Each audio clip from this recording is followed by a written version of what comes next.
One day in history, someone asked God, give me a home where the buffalo roam, and thus God made McAlester. It is a time for a battle of the black and golds, McAlester Buffaloes and the Broken Bow Savages, doing battle on a Saturday afternoon in McAlester, Oklahoma. Who will emerge victorious? We're about to find out. Hello and welcome to Mike Deek Field in McAlester, Oklahoma, the site of today's non-district game between the Broken Bow Savages and your McAlester Buffaloes. I'm your voice of the Buffaloes, Brandon Green, along with Nate Brown, coming to you live on KNED 1150 AM, 98.3 FM, online at McAllisterRadio.com, and on the KNED app, as well as video streaming on the McAlester Radio YouTube channel. Plenty of ways to listen and or watch. And one of the ways here at Mike Deek Field, we encourage you to come on out. It's a beautiful Saturday afternoon for baseball. Going to get up to near 80 degrees today.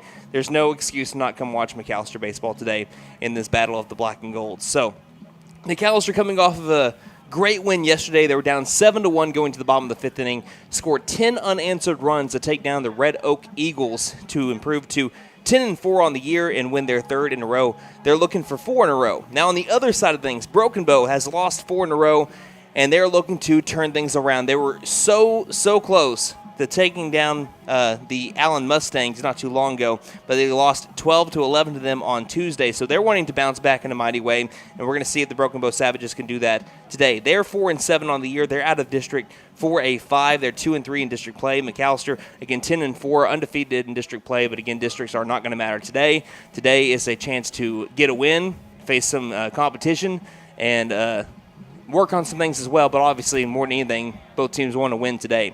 So, looking at the Broken Bow Savages, again, 4-7 on the year, McAlester 10-4. The last time that these two teams played, it was last year in the second game of the regular season. McAlester won 6-2. Gannon Mullins started that game and then was relieved by Parker Dusenberry and Ethan Gillespie. The 2 runs were scored in the final inning by Broken Bow, but McAlester already had a 6-0 lead by that point in an eventual 4-run win.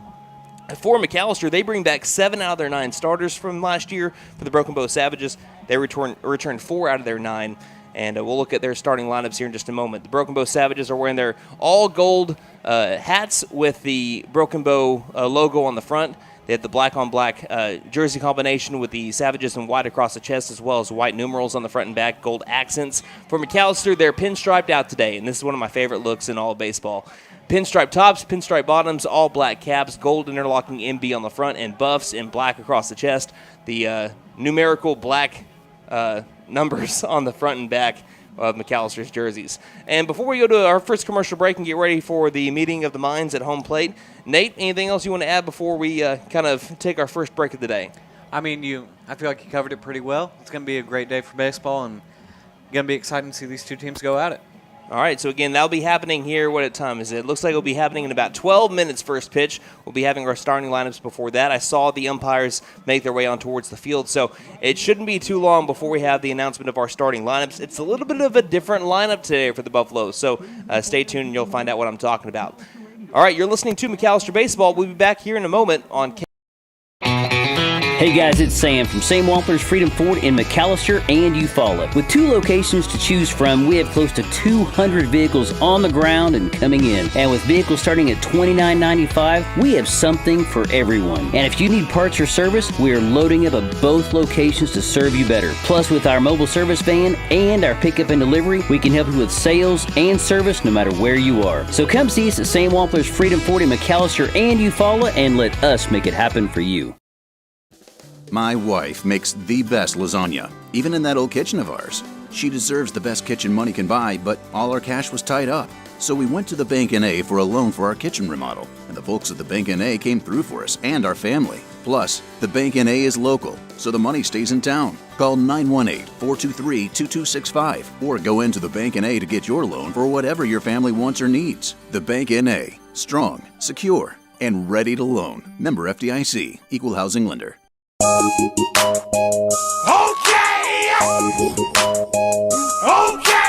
Tire and Auto says come meet our new owner, Dylan Hackler. We're a Michelin dealer and we're stocked up with Cooper, Toyo, Hankook, and Max's Buckshot Mutters and Farm and ATV tires. Tire light on? We can fill your tires with nitrogen. We do brakes, alignments, struts, and oil changes too. You'll appreciate our fast, friendly service. All work's guaranteed and estimates are free. OK Tire and Auto, 801 North 1st, McAlester. Call 918-423-2121. Good luck, Buffs. Have a great season.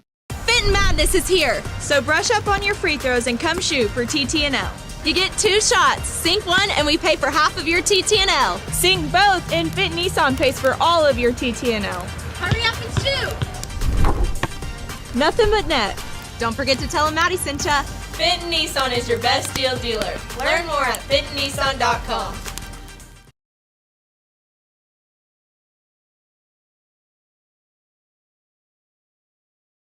Angel's Diner, Steakhouse, and Pub serves great breakfasts all day and juicy burgers too. Angel's Diner also serves brick oven pizza on Friday and Saturday nights from 5 p.m. to close. Angel's Steaks are certified Angus beef, and the pub offers beer, wine, and mixed drinks. Breakfast, lunch, and dinner make it Angel's Diner, Steakhouse, and Pub. 1402 South George Knight Expressway, McAlester. Call 918-423-2633. Open Monday through Saturday, 7 a.m. to 9 p.m. Sundays, 8 a.m. to 2 p.m. Like us on Facebook.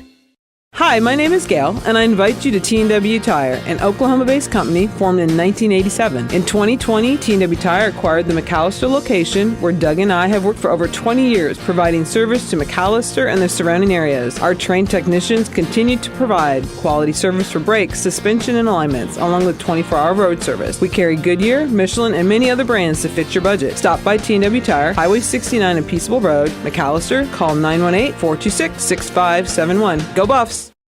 Beat the heat with American Standard Heating and Air Conditioning and Freeze and Flare, your local champs for cool perfection. Proud McAlester Buffalo supporters. Score with financing offers upon approved credit. See dealer for details. Call 918-217-8785 or visit freezeandflare.com to hit it out of the park. Licensed, bonded, and insured. Freeze and Flare, your home comfort, home run. License number 001-44485. Welcome back to Mike Deke Field here in McAlester, Oklahoma. You're listening to McAlester Baseball on KNED, or you may be watching it on McAlester Radio's YouTube channel, or hopefully maybe you're even listening in the stands. By the way, if you ever watch a game live in person, you can always grab your app. That's going to be about 20 seconds delayed, but if you ever buy a transistor radio and it's a home game, you can listen at live play-by-play action. If you turn it to 98.3 FM or 1150 AM, you can listen to the call as the game's going on. I love doing that at OU. It's pretty cool. I love doing that at OU Sooners game. So, and I'm sure a lot of Polk fans love to do that as well with Dave Hunziker on the mic over at in Stillwater. So we encourage you to do that as well. But let's go ahead and look at the starting lineups between the Broken Bow Savages and the McAlester Buffaloes. We'll start with the visiting team Savages, 4-7 on the year, led by head coach Jake Harris. 1 through 9 looks like this. Leading it off, the third baseman, number 1, Anthony Clay. Clay at third. Batting second, the shortstop, number 12, Christian Martinez. Martinez at short. Batting third and on the mound today, number 6, Graydon Howell. Howell on the bump. Batting fourth, the first baseman, number 9, Trenton Shomo. Shomo at first. Batting fifth, the catcher, number 5, Bladen Medic. Medic behind the plate. Batting sixth, playing second base, number 10, Jackson Lindley. Lindley at second. Batting seventh, the right fielder, number 13, Paxton O'Neill. O'Neill in right. Batting eighth, the designated hitter, number 19, Colton Batiste. Batiste, the DH for the left fielder, number 23, Jet Johnson. Johnson in left field. And batting ninth, playing center field, number 2, Austin Burkhart. Burkhart in center for Broken Bow. Now for the McAlester Buffaloes, 10-4 on the year, led by head coach Justin Mullins, riding a 3-game win streak right now. Batting first, the third baseman, number 11, Gunnar Hodgel. Hodgel at third. Batting second, the shortstop, number 2, Caden Lesnow. Lesnow at short. Batting third, the first baseman, number 6, Gannon Mullins. Mullins at first. Batting cleanup, the catcher, number 8, Braden Phillips. Phillips behind the plate. Batting fifth, the center fielder, number 21, Aiden Shumway. Shumway in center field. Batting sixth, the second baseman, number 1, Spencer Stinchcomb. Stinchcomb at second. Batting seventh and playing left field today, number 3, Jackson Lauerman. Lauerman in left.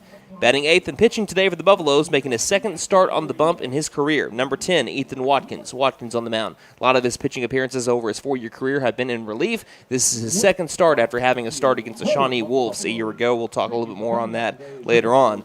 And batting ninth and rounding out the starting 9, the designated hitter, number 23, Jackson Morgan. Morgan, the DH for the right fielder, number 5, Jordan Clark. Clark in right field. Let us know where you're listening from today on Twitter at Buff Sports Radio. Again, that is Twitter at Buff Sports Radio. Or you can let us know on our Facebook page at facebook.com/McAlester Radio underneath the last post that we posted.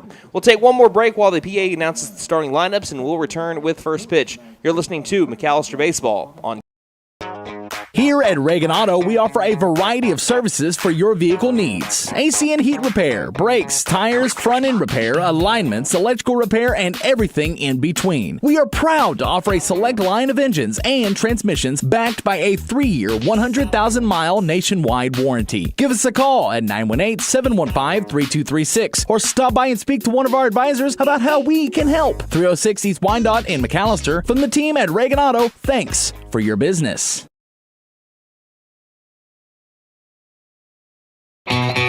Hey guys, it's Sam from Sam Wampler's Freedom Ford in McAlester and Eufaula. With 2 locations to choose from, we have close to 200 vehicles on the ground and coming in. And with vehicles starting at $29.95, we have something for everyone. And if you need parts or service, we are loading up at both locations to serve you better. Plus, with our mobile service van and our pickup and delivery, we can help you with sales and service no matter where you are. So come see us at Sam Wampler's Freedom Ford in McAlester and Eufaula and let us make it happen for you.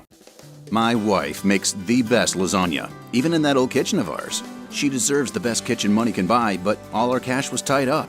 So we went to the Bank N.A. for a loan for our kitchen remodel, and the folks at the Bank N.A. came through for us and our family. Plus, the Bank N.A. is local, so the money stays in town. Call 918-423-2265 or go into the Bank N.A. to get your loan for whatever your family wants or needs. The Bank N.A. Strong, secure, and ready to loan. Member FDIC, Equal Housing Lender.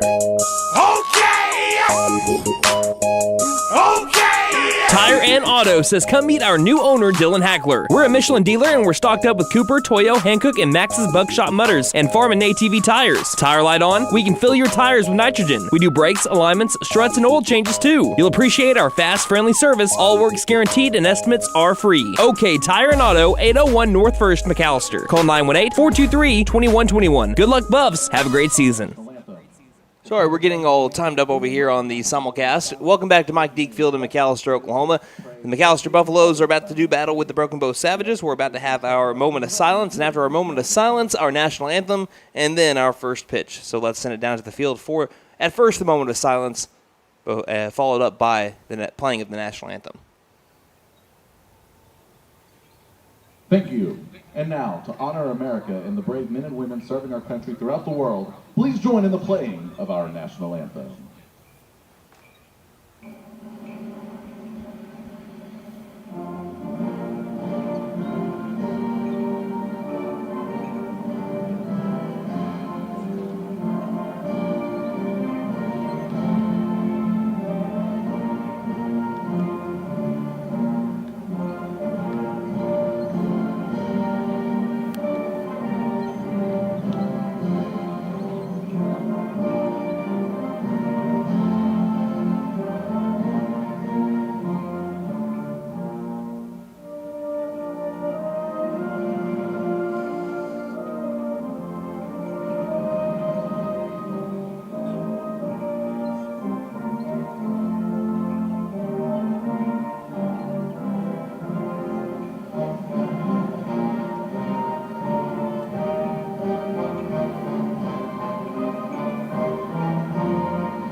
Partner? That's baseball.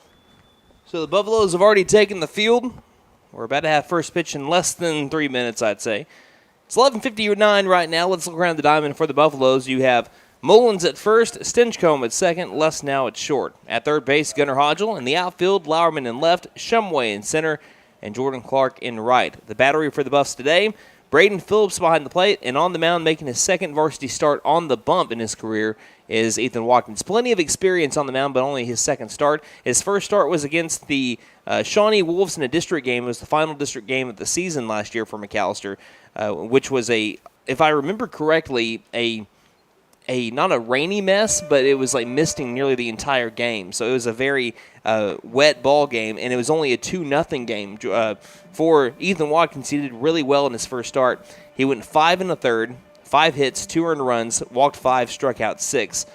Jackson Lauerman came in to relieve for him in that 2-0 loss. So Watkins beginning this one on the bump. As so far this year, he's only pitched in 4 1/3, and all of them have been in relief appearances. He does have a little bit of a high ERA right now at 11.31, but batters are only hitting 176 against him. He has 4 strikeouts. What he's going to be working on today as he makes his way through his appearance today is the walk issue. Again, he's had 7 walks so far this year to the 4 strikeouts, so he will work on that throughout our game here on this Saturday afternoon against the Broken Bow Savages, who are 4-7, looking to break a 4-game losing streak right now. Their last wins, looking at their wins on the year so far, they won their season opener against Dirks, Arkansas, 14-6, and then they had 2 really impressive wins, both in extra innings against Poto, 9-8 and then 5-4. Wow. Both district games. Their last win was in the Southeast Shootout in Broken Bow on March 18th against Class A Thomas Fay Custer. They beat them 10-2. We're about to have our first pitch brought to you by Big V Feed Center. See Big V Feed Center in McAlester, Hadco Farm and Ranch in Kiowa, and Shakota Wholesale Feed Company in Shakota for your spring feeding program needs. It'll be Anthony Clay, Christian Martinez, Graydon Howell, 1, 2, 3 for the Savages to start off our ball game here. 71 degrees in McAlester, some overcast skies here and there. I'd say mostly cloudy skies, but sun trying to peek through them. Watkins is ready. Clay is ready. Watkins comes set. And the first pitch on this Saturday afternoon is popped up in the infield, right side. Stinchcomb calls everyone off and will make the catch for out number 1, and it's 1 pitch, 1 out. It's baseball time in the Heartland. First pitch time, 12:01. 12:01 first pitch time in the 7:45:01. And that'll bring up Christian Martinez. Good start for Ethan Watkins. That's what we call efficiency. 1 pitch, 1 out. Brings up the shortstop, number 12, Christian Martinez. Can't ask for much more than that. No, you cannot. Watkins gets the signs from Phillips. Comes to a pause, and the first pitch will run up and inside for ball 1. So that goes to show that we're not going to get a 3-pitch inning here, which, by the way, that happened last night. There was a 3-pitch inning that happened in Major League Baseball. Really? Mm-hmm. And I'm surprised that you don't know about it because it happened in the Yankees-Astros game. As the 1-0 will catch the outside corner, and the count goes to 1-1 on Christian Martinez. I was driving a little bit last night, so I missed a little bit of that game. No big deal. It was in the final inning. It was the final inning to close out the game. It was a 7-1 win for the New York Yankees. As here comes the 1-1 from Watkins, and this one's going to be low and inside for ball 2. But in the win for the Yankees, again, 7-1, they scored most of their runs, obviously, in the 8th inning where they had a 4 spot. But making his Major League debut was Clayton Beater. His Major League debut, 3-pitch inning. But it's an unorthodox 3-pitch inning. As a 2-1, it's going to be a grounder to the left side, fielded cleanly by Hodgel. Throws across the diamond over to first, and great scoop by Cannon Mullins. Bails out Hodgel on the throw, and that'll be out number 2. Brings up the pitcher, number 6, Graydon Howell. So it worked. This is how it worked. It was pretty strange in the game yesterday.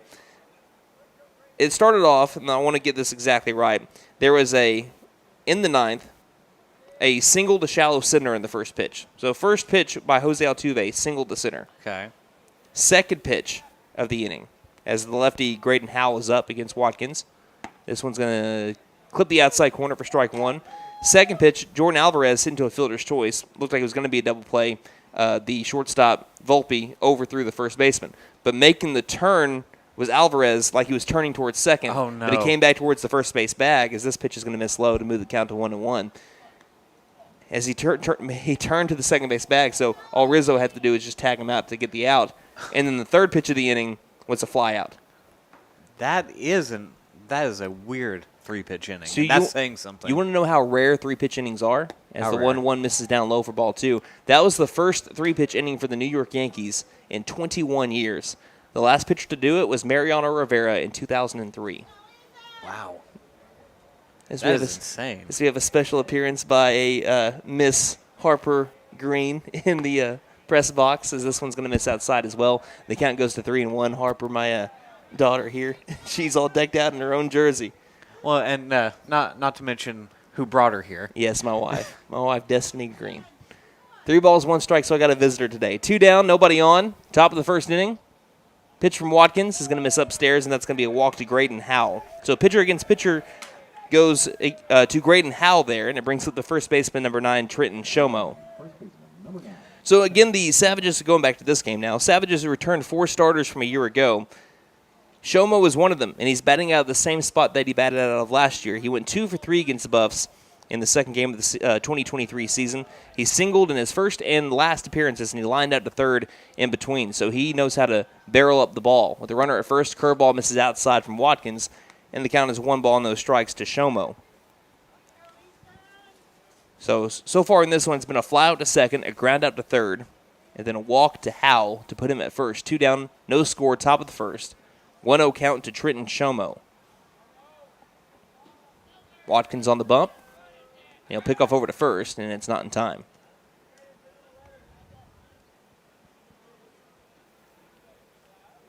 And McAlester perfect so far this week since they got back after I believe it was a 5-game road stretch for the Buffaloes, including to a different state, as the 1-0 misses upstairs and the count moves to 2-0. But it's good to be back, huh? It is great to be back. And we still have 2 more home games to play after this one before we go to another road game. Next road game will be the Noble Festival. I believe McAlester opens it up with Midwest City on Thursday. All of them going to be day games, no night games next week scheduled. 2-0 from Watkins. Will get the corner, and the count moves to 2-1. Yep, so McAlester plays Del City in a doubleheader here at McAlester on Monday, barring weather, 4 and 6:30. And then they open up Noble Festival play at 1 o'clock against Midwest City on Thursday. 2-1 pitch, runner stays put, curveball's in the turf again. Runner thought about it, kind of creeped a little bit more towards the second base bag, but returns to first. Now it's a 3-1 count to Shomo, the cleanup hitter. On Friday, it'll be Choctaw at 3:30, and then McAlester finishes up the festival on Saturday at 12:30 against Norman. 3-1 from Watkins. This one's upstairs, and it's back-to-back walks. That brings up Bladen Medic.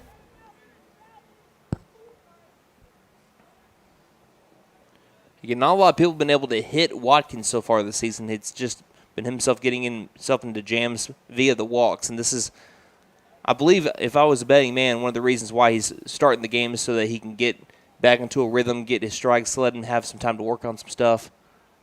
We have a delay here for some reason. It was Medic getting his shin guards off, as he's the catcher now coming up to the plate. Medic also started for the Broken Bow Savages last year. As a designated hitter, he went 0-2. Runners at first and second, 2 down, no score. Savages trying to change that as the first pitch is in the turf for ball 1. If McAlester doesn't go to the pin today, they have a lot of people that they can work with. My bet, as you could see, Shumway with a straight switch from center field. As the 1-0. Going to be a hard line drive left field. It's going to be a gabber. It's going to roll to the wall. It's going to score 1, maybe 2. Hits off the wall. Lauerman gets it in quickly. Might be a play at the plate. Lesnow does not fire. Pump fakes instead, and it's a 2 RBI double by Bladen Medic for the first hit of the game. And the Broken Bow Savages start off early with a 2-0 lead. Broken Bow's had a rough 7 games. Last 7 games, they're 1-6 in their last 7, and they're being outscored by an average of 14-6. But they know how to put up runs too. Again, just against Allen, they scored 11 runs. Beat Dirks to start off the season 14-6. Went 9-8 in extra innings against Poto this year. Put 10 up against Thomas Fay Custer.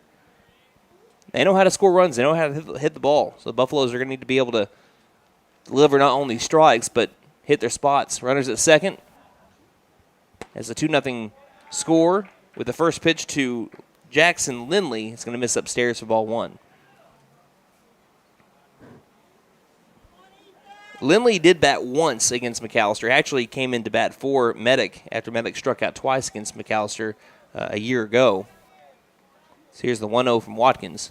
It's going to be swung on and missed for strike 1. Out in front of the changeup that time was Lindley. Lindley, he grounded out to the pitcher. It was an RBI ground out. And at the time it was Ethan Gillespie. He fielded it, and then he ran all the way to the first base bag himself to get the out. Did not toss it. The 1-1. Swung on and missed on a ball down in the turf. And the count moves to 1-2. Wind is still blowing today, by the way. I know yesterday we talked about the wind a lot, and it's still blowing with a pretty good gust at about 20 miles per hour. But it's not the 40s that we were seeing yesterday. Still out to left center field. 1-2 pitch coming up to Lindley. Swing and a miss for strike 3. Got him with a high heater, but Broken Bow does its damage. Scores 2 runs in the top of the first inning to take an early lead on the McAlester Buffaloes. It'll be the top of the order, obviously, for McAlester. It looks like it's going to be Gunnar Hodgel, Caden Lesnow, Gannon Mullen. So they're switching up the lineup a little bit today. We'll see how it works for McAlester coming up here in just a moment. Fitting Madness is here. So brush up on your free throws and come shoot for TTNL. You get 2 shots. Sink one and we pay for half of your TTNL. Sink both and Fit Nissan pays for all of your TTNL. Hurry up and shoot. Nothing but net. Don't forget to tell them Maddie sent ya. Fit Nissan is your best deal dealer. Learn more at fitnissan.com. Angel's Diner, Steakhouse, and Pub serves great breakfasts all day and juicy burgers too. Angel's Diner also serves brick oven pizza on Friday and Saturday nights from 5 p.m. to close. Angel's Steaks are certified Angus beef, and the pub offers beer, wine, and mixed drinks. Breakfast, lunch, and dinner make it Angel's Diner, Steakhouse, and Pub. 1402 South George Knight Expressway, McAlester. Call 918-423-2633. Open Monday through Saturday, 7 a.m. to 9 p.m. Sundays, 8 a.m. to 2 p.m. Like us on Facebook. Hi, my name is Gail, and I invite you to T&W Tire, an Oklahoma-based company formed in 1987. In 2020, T&W Tire acquired the McAlester location, where Doug and I have worked for over 20 years, providing service to McAlester and the surrounding areas. Our trained technicians continue to provide quality service for brakes, suspension, and alignments, along with 24-hour road service. We carry Goodyear, Michelin, and many other brands to fit your budget. Stop by T&W Tire, Highway 69 and Peaceable Road, McAlester. Call 918-426-6571. Go Buffs!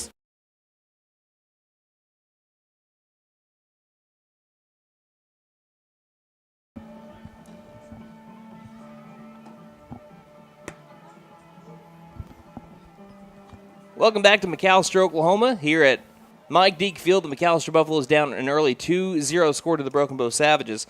Again, McAlester switching things up a little bit for the first time this season. Caden Lesnow not leading off for McAlester. It'll be Gunnar Hodgel. Lesnow's batting second, so they're just switching. Also in the lineup today, we are having Jackson Morgan DHing at the 9 spot. So Morgan's getting his first varsity start today for the McAlester Buffaloes out of a designated hitter role. So some things kind of being switched around a little bit. We'll see how it works out for McAlester, as Gunnar Hodgel will step into the box. Hodgel is batting .341 on the year with a .453 on base percentage. And he will try to get things started for the Buffaloes. Again, an early 2-0 deficit. They scored 11 runs back on, or yesterday. They ended up scoring 12 runs on Tuesday in the second game. In the first game, 22. So a lot of high-scoring games for McAlester here recently, as the first pitch is swung on and missed for strike 1 from the lefty, Graydon Howe. Looking around the diamond for the Buffaloes, for the Savages, you have Shomo at first, Lindley at second, Martinez at short, Clay at third. In the outfield, Johnson in left, Burkhart in center, as here comes the 0-1. That's going to miss up and outside for ball 1. Burkhart in center, O'Neill in right. And the battery for Broken Bow is behind the plate. You have Medic, and on the mound, Howell. Howell is a southpaw here for the Savages, as here's the 1-1. Going to be a high pop fly, right center field, still carrying, chasing out after it, and making the catch, losing his hat and sunglasses in the process, is Burkhart. Blayton making a good running catch in the alleyway for out number 1.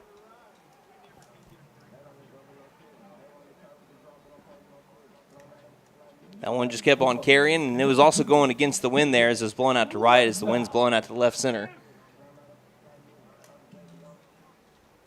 As that brings up Caden Lesnow, the shortstop. Lesnow is now have hits in 4 in a row, as the first pitch is upstairs for ball 1.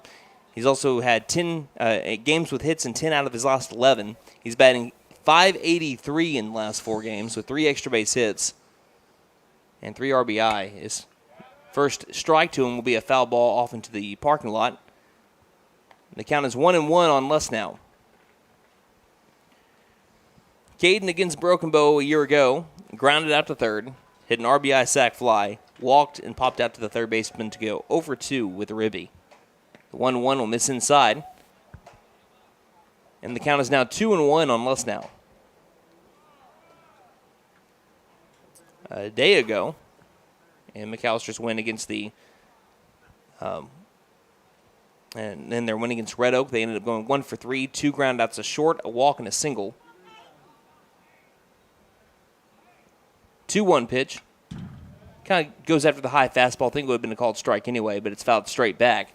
And the count is now 2-2 on number 2. Nobody on base for McAllister, down 2-0. Bottom of the first.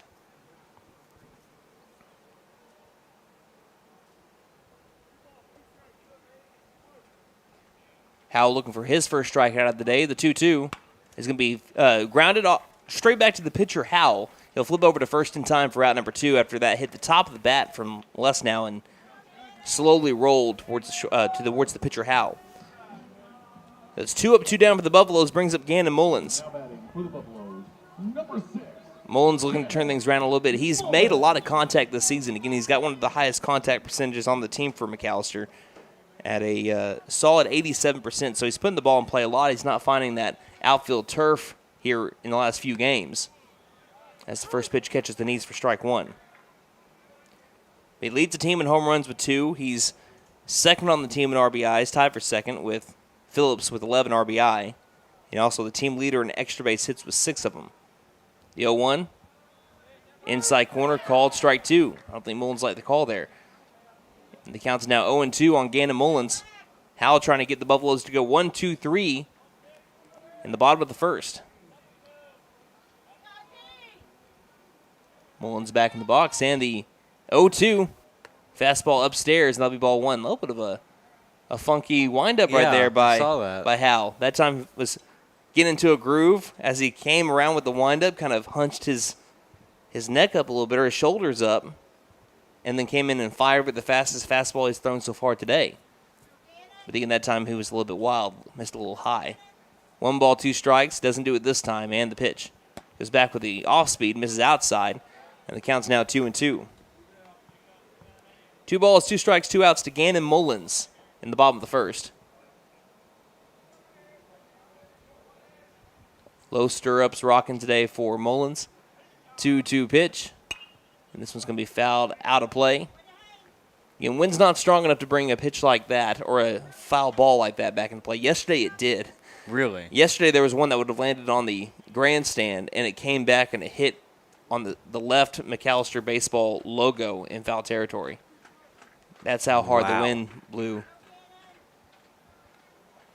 2-2 from Howell. Popped up. This one once again out of play into the sea of concrete behind the McAllister press box. And we'll do it again at 2-2.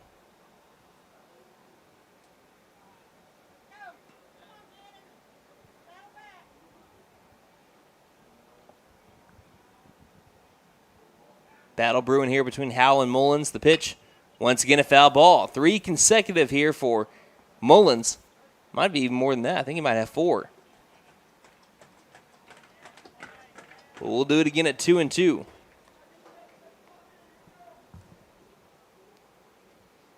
Mullins trying to win the battle, start a 2-out rally. Buffaloes are trailing by 2. Braden Phillips is on deck. 2-2 pitch. Again, this one's fouled off. Watch out, McAllister dugout. And that's another foul ball. I think I heard someone from McAllister's dugout say, hey, you hit it over to the right side, you hit it over to the left side, now let's go up the middle. There you go. Well, Broken Bow did all their damage with 2 down in the previous half inning. McAllister hoping to duplicate that pattern. We'll do 2-2 once again. This one misses outside, and the count moves to full at 3-2. What a battle here between Gannon Mullins and Graydon Howell. You got to be pushing double-digit pitches in this at bat. We're getting close. Here comes the payoff. And winning the battle is Graydon Howell with a strikeout on the fastball. Low outside, got Mullins swinging, and it's 3 up, 3 down for the Buffaloes on a great battle there between the two guys in black and gold today. We'll head to the top of the second inning. Broken Bow leading in this battle of the black and golds 2-0 on. Beat the heat with American Standard Heating and Air Conditioning and Freeze and Flare, your local champs for cool perfection. Proud McAlester Buffalo supporters. Score with financing offers upon approved credit. See dealer for details. Call 918-217-8785 or visit freezeandflare.com to hit it out of the park. Licensed, bonded, and insured. Freeze and Flare, your home comfort, home run. License number 001-44485. Here at Reagan Auto, we offer a variety of services for your vehicle needs. AC and heat repair, brakes, tires, front end repair, alignments, electrical repair, and everything in between. We are proud to offer a select line of engines and transmissions backed by a 3-year, 100,000-mile nationwide warranty. Give us a call at 918-715-3236 or stop by and speak to one of our advisors about how we can help. 306 East Wyandotte in McAlester. From the team at Reagan Auto, thanks for your business.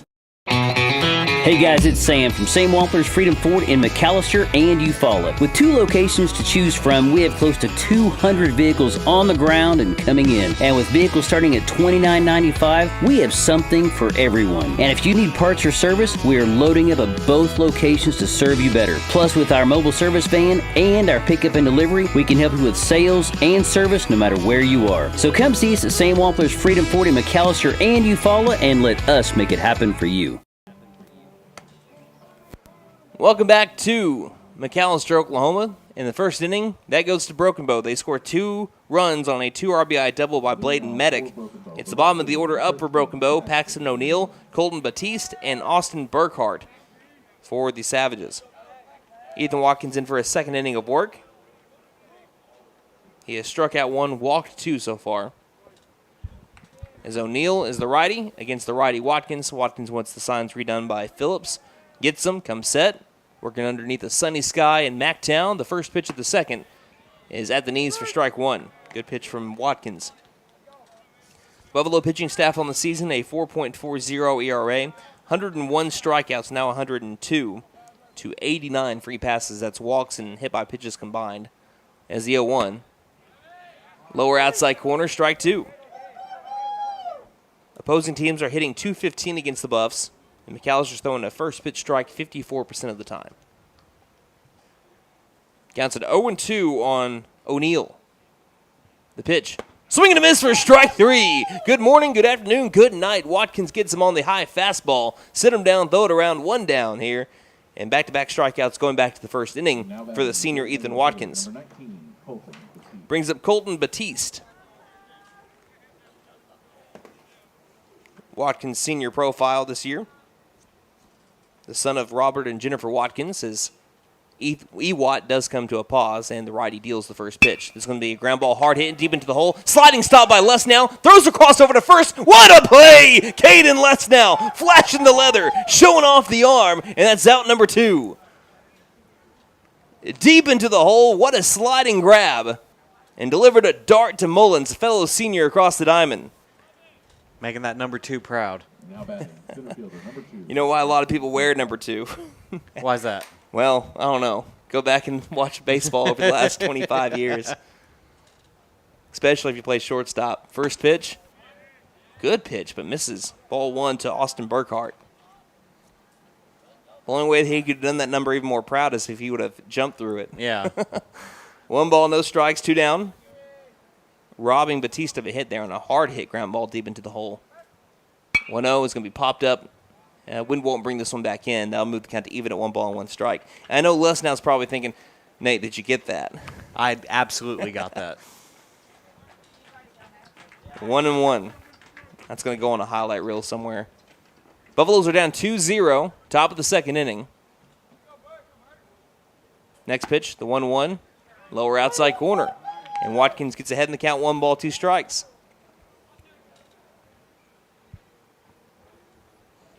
Watkins trying to bounce back after the 2-run inning in the previous one with a 1-2-3. The 1-2 from Watkins will miss upstairs. Count now even at 2-2. As we made our way to the second inning, more people have come in from the first to the second. Can't really see up into the grandstand all that well. But here comes the 2-2 from Watkins. Swing and a miss for strike three. Got him with another high heater. All three strikeouts for Watkins so far on swing and misses on the high fastball.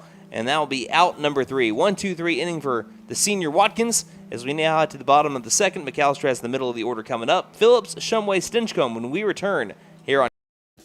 My wife makes the best lasagna, even in that old kitchen of ours. She deserves the best kitchen money can buy, but all our cash was tied up. So we went to the Bank N.A. for a loan for our kitchen remodel, and the folks at the Bank N.A. came through for us and our family. Plus, the Bank N.A. is local, so the money stays in town. Call 918-423-2265 or go into the Bank N.A. to get your loan for whatever your family wants or needs. The Bank N.A. Strong, secure, and ready to loan. Member FDIC. Equal housing lender.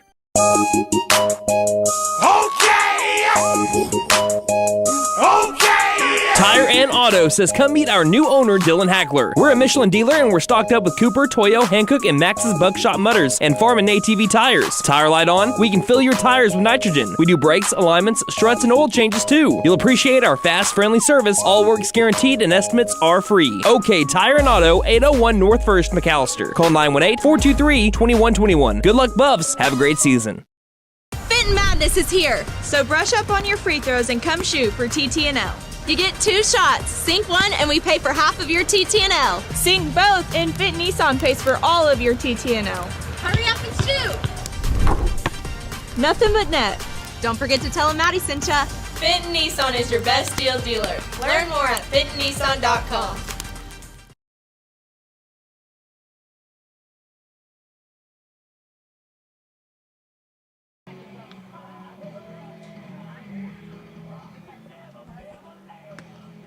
Welcome back to Mike Deek Field in McAlester, Oklahoma. Buffaloes are down 2-0, and as we're just watching Graydon Howell warm up, he's got some more stuff to his arsenal than you think. Again, we mentioned a little bit of the shimmy sometimes when Lesnow throws. Mm-hmm.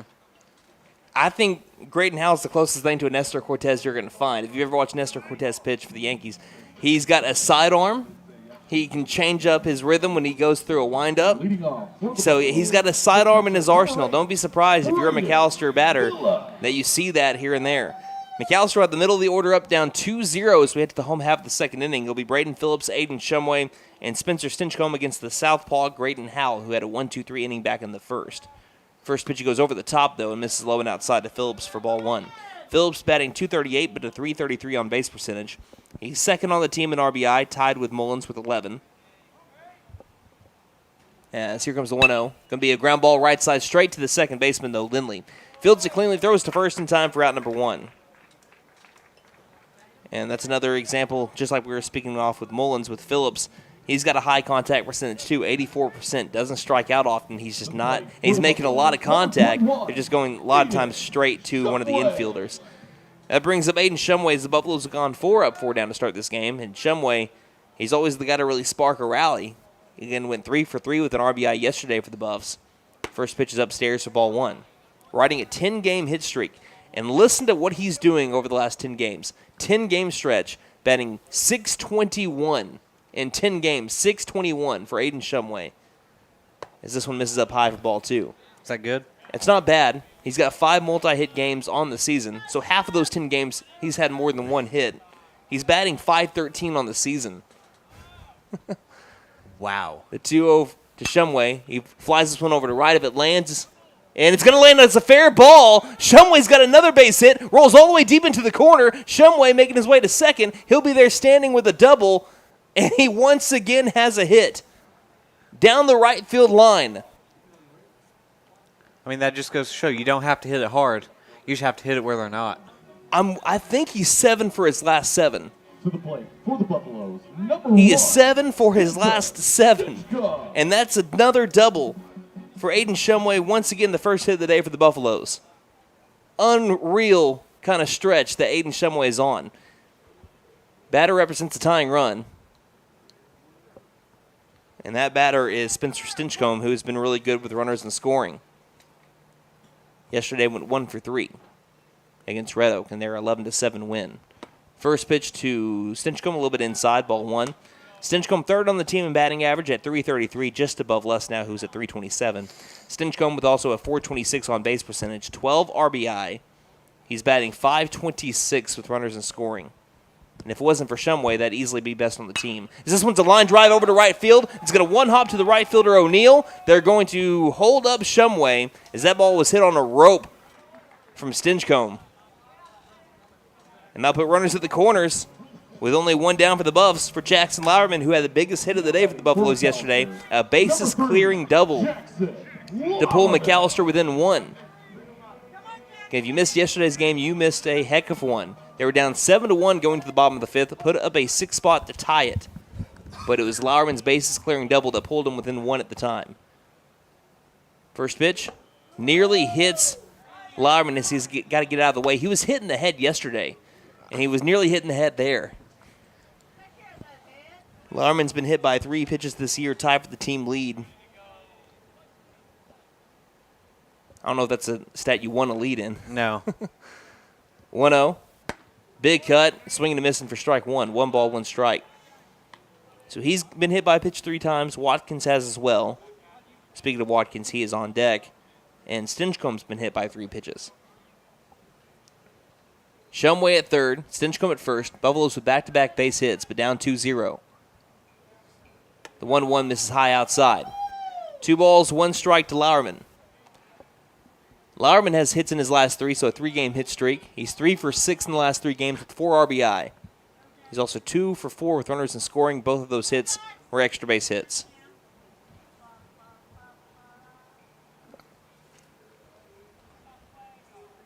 Two-one. Check swing. Didn't matter. It was going to be a called strike anyway. It was late to react, and the count moves to 2-2. 4 out of his 6 RBI in the year have come in the last 3 games. 4 out of his 5 hits on the season have been with runners in scoring. He's batting .286 there. Right now, though, even in the count at 2-2, Howell trying to work out of trouble for Broken Bow. And they try to pick off over to first. That's a balk. He's got to throw the ball. It's not like a 31 move for right-handers. When you're a right-hander, you can fake the throw to third and come back over to first. You cannot do that as a left-handed pitcher. So it's a balk to score a run. The left-handed pitcher has to throw to first, and he does not do that there, which leads to a balk, leads to Stinchcombe going to second. If he would have thrown the ball, Stinchcombe could have very well been out. It would have been a play at least at second base. So here comes the 2-2 now. It's going to be popped up. Looks like it'll get out of play onto the grandstand.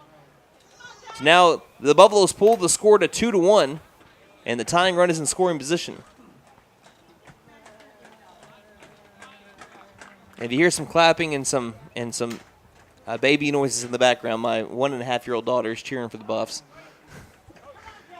Counts 2-2. I think she just wants everyone to have fun, really. I mean, she looks like she's having fun. Count is 2-2 once again to Jackson Lowerman. White stands up at the plate. Runner at second, the pitch. 2-2 misses high, and the count is now full at 3-2.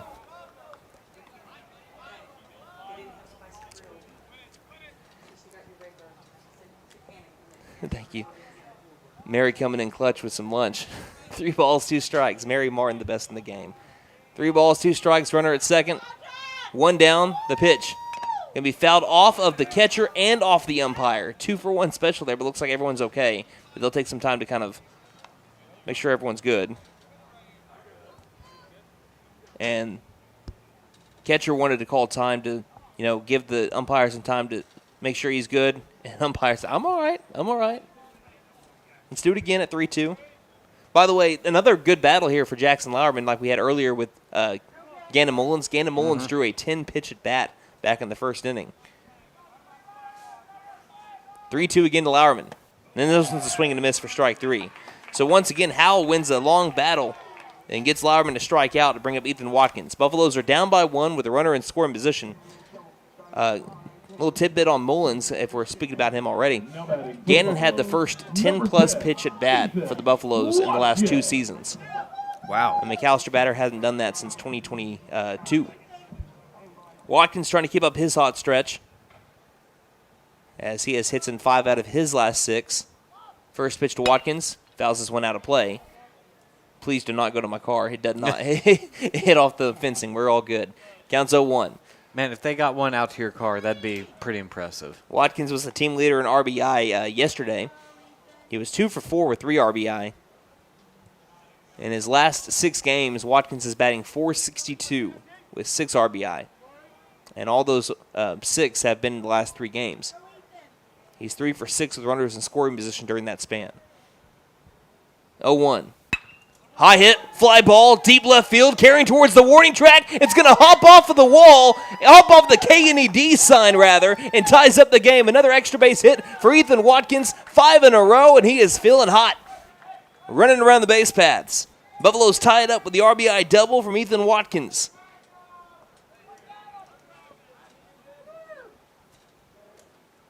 He has upped his batting average. Again, he struggled to start off the year. He was batting 182 going into the last game against Arizona when they faced Sunrise Mountain last Wednesday. Since then, he has upped his batting average in just 4 games to 276 in 4 games. Almost an entire point in just 4 games. So now Watkins is at second base. As the score is tied up at 2-2, Jackson Morgan making his first varsity start for the Buffaloes in the starting 9, trying to get his first varsity hit for the Buffaloes. Watkins with a great jump. The first pitch is down in the turf. The throw down over to third is not in time, and Watkins swipes the bag. And that's, when you're looking at Watkins, the stolen base there, not only are you trying to time up the pitcher while you're on the base paths, that comes from timing up the pitcher when you're in the dugout. Everyone's got to be playing the game even when you're not at the base paths or on the mound or inside the batter's box. That pitch misses low for ball 2. 2 balls, no strikes. Runner at third, 2 down, tie game 2-2. McAllister's answer back from that 2 spot that they gave up in the top of the first. Hal, the 2-0. Ground ball, third base side. Taking it on a big hop to third baseman Clay. Fires across the diamond. Going to be a close play, but he got him just in time. Yeah, that he's out. Coach Meadows was wanting to say he's safe, but he was out by a step. And that will be out number 3. 5-3 ground up by the Buffaloes. Do damage with a balk and then an RBI double by Ethan Watkins. It's a brand new game going to the top of the third. 2-2 our score. Top of the order coming up for the Savages and for the Buffaloes in the third inning. You're listening to McAlester Baseball on Angel's Diner, Steakhouse, and Pub serves great breakfasts all day and juicy burgers too. Angel's Diner also serves brick oven pizza on Friday and Saturday nights from 5 p.m. to close. Angel's Steaks are certified Angus beef and the pub offers beer, wine, and mixed drinks. Breakfast, lunch, and dinner make it Angel's Diner, Steakhouse, and Pub. 1402 South George 9 Expressway, McAlester. Call 918-423-2633. Open Monday through Saturday, 7 a.m. to 9 p.m. Sundays, 8 a.m. to 2 p.m. Like us on Facebook. Hi, my name is Gail, and I invite you to T&W Tire, an Oklahoma-based company formed in 1987. In 2020, T&W Tire acquired the McAlester location, where Doug and I have worked for over 20 years, providing service to McAlester and the surrounding areas. Our trained technicians continue to provide quality service for brakes, suspension, and alignments, along with 24-hour road service. We carry Goodyear, Michelin, and many other brands to fit your budget. Stop by T&W Tire, Highway 69 and Peaceable Road, McAlester. Call 918-426-6571. Go Buffs! Beat the heat with American Standard Heating and Air Conditioning and Freeze and Flare, your local champs for cool perfection. Proud McAlester Buffalo supporters. Score with financing offers upon approved credit. See dealer for details. Call 918-217-8785 or visit freezeandflare.com to hit it out of the park. Licensed, bonded, and insured. Freeze and Flare, your home comfort, home run. License number 001-44485. Heading to the top of the third, it's a 2-2 game. I went back and looked at the replay on that ground out to Jackson Lowry, or by Jackson Morgan. That's a closer play than I thought. I thought at first glance they had Morgan beat by about a half a step. It's a bang-bang play at first. That's a tough play. That's a tough call to make. But they end up ruling Morgan out. It keeps the Buffaloes from taking the lead. But we are tied up 2-2 as we head to the top of the third. Ethan Watkins in for his third inning of work as he started the game for the Buffs. Top of the order, where Clay flew out to second on the first pitch of the game. Christian Martinez grounded out to third, and Howell walked. That was followed up by a Shomo walk, and then Bladen Medic had 2 for the price of 1, 2 RBI and 1 base hit. Their only base hit so far to be able to take an early 2-0 lead before McAlester recently tied it up again. Watkins' first pitch of the third inning. Outside corner, strike 1. Outside of the 2-batter stretch, Watkins has done a lot better job of filling the zone today. He's much better getting his corners, what the Buffaloes like seeing right now. Count 0-1, and the pitch. This one's going to bounce, though. I say that, and then he threw a 45-mile-per-hour or 45-foot fastball there. That one might have actually been a curveball that just kind of dove a little too soon. 1 ball, 1 strike. Words are hard. Watkins 1-1 pitch. Fastball up above that Savage script. Across the chest. Count moves to 2-1. Anthony Clay, I believe the starting quarterback for the Broken Bow Savage football team. I mean, that sounds right. I'm almost certain he was the quarterback for the Broken Bow football team this past year, the 2-1. He's going to miss down by the ankles, and the count moves to 3-1. I said something. You had to. And he's done 3 balls in a row. Clay went over 3 against Buffaloes a year ago, struck out, popped out to the catcher, and struck out again. 3-1 the count. Watkins misses the inside fastball, and Watkins, that one's on me. My bad. 5-pitch walk brings the leadoff batter onto the base paths and brings up Christian Martinez. And that's what it seemed like so far for McAlester this year, and this is what you want to, again, get away from. Across the pitchers that have struggled with strikes so far this season, they've come in groups. Like, you'll struggle with one batter, then you'll struggle with the next one, and then you'll get back into the zone. So Watkins trying to bounce back with this batter, Christian Martinez, who grounded out to third on a hard-hit ground ball. Runner takes off for second. A bunt is down, fielded by Watkins. He'll tag the runner out and look back over to second, but the sac bunt does its job for Martinez. Puts the go-ahead run in scoring position on a 1 unassisted. And that brings up Graydon Howell. Howell walked his first time up, I believe the only lefty in the Broken Bow lineup. Top of the third, 2-2 game between the Buffs and the Savages. 1 out, runner at second for Broken Bow. All the way back in the box, slightly open stance, not a very wide stance for Howell. First pitch. Well, miss a little bit low, ball 1.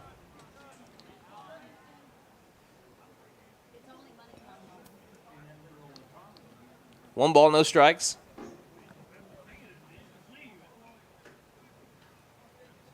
Watkins gets the signs from Phillips and delivers. This one's going to be low in the turf. Great job by Phillips. Keeps it in front, keeps Clay from getting over to third base. And what's important for Broken Bow, if they get to third base right now with only 1 down, a pop fly in the outfield gives them the lead right back. Mm-hmm. Count 2-0. Good lead over at second base. Clay goes back, and a little spin move by Watkins keeping him honest.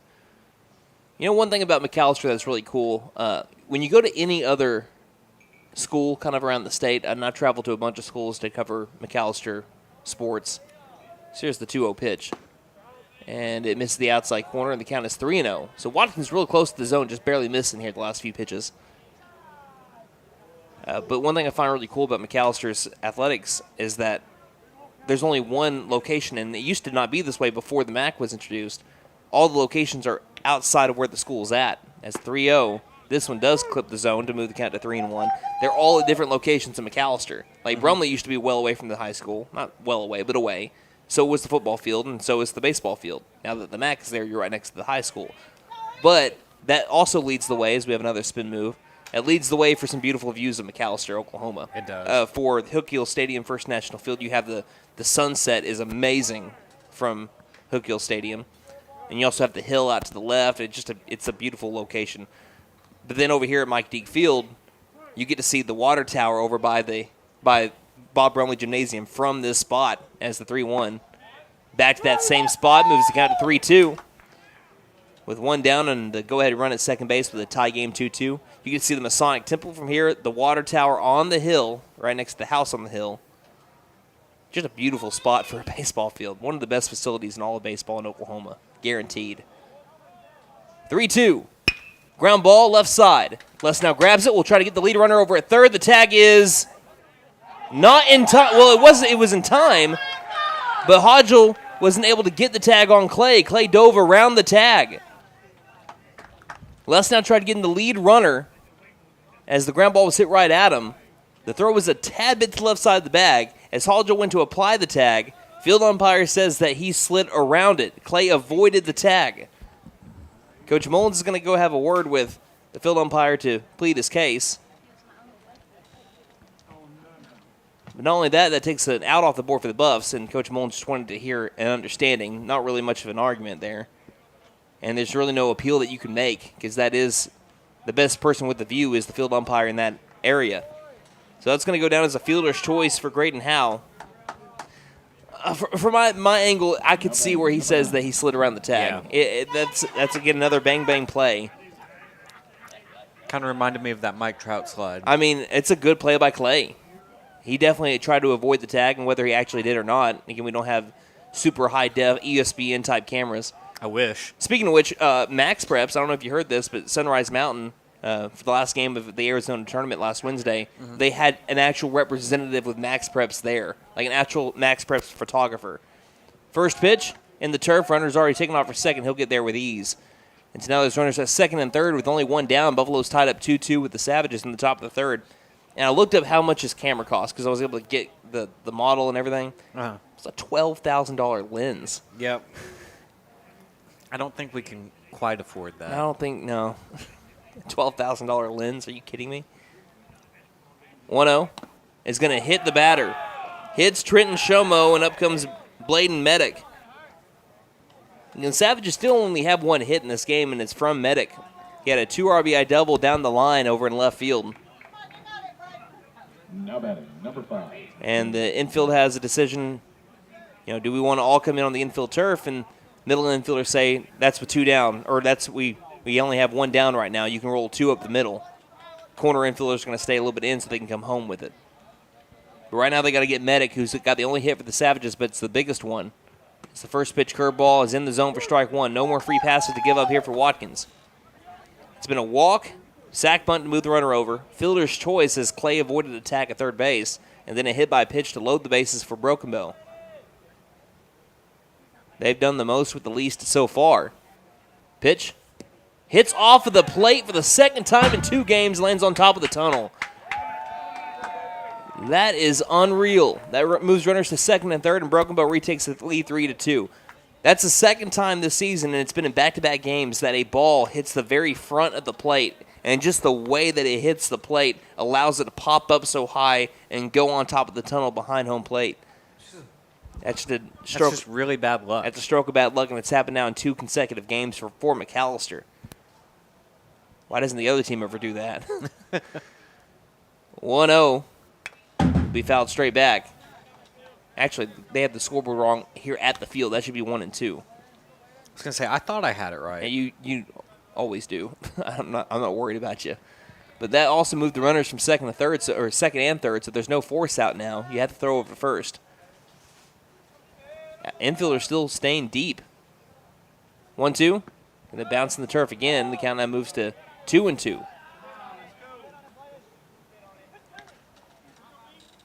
Wind is now shifted to blow straight to center field. Again, gusts have been as high as 20 miles an hour. It's been steadily blowing at around 14.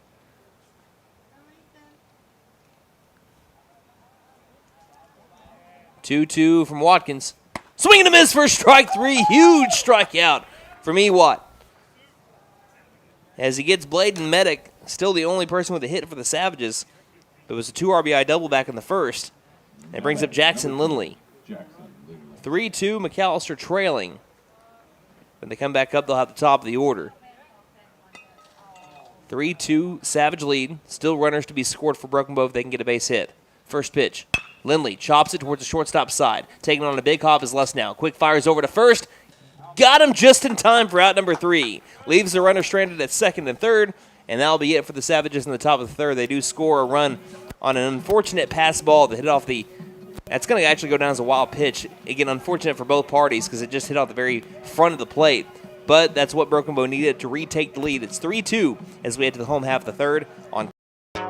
Here at Reagan Auto, we offer a variety of services for your vehicle needs. AC and heat repair, brakes, tires, front end repair, alignments, electrical repair, and everything in between. We are proud to offer a select line of engines and transmissions backed by a 3-year, 100,000-mile nationwide warranty. Give us a call at 918-715-3236 or stop by and speak to one of our advisors about how we can help. 306 East Wyandotte in McAlester. From the team at Reagan Auto, thanks for your business.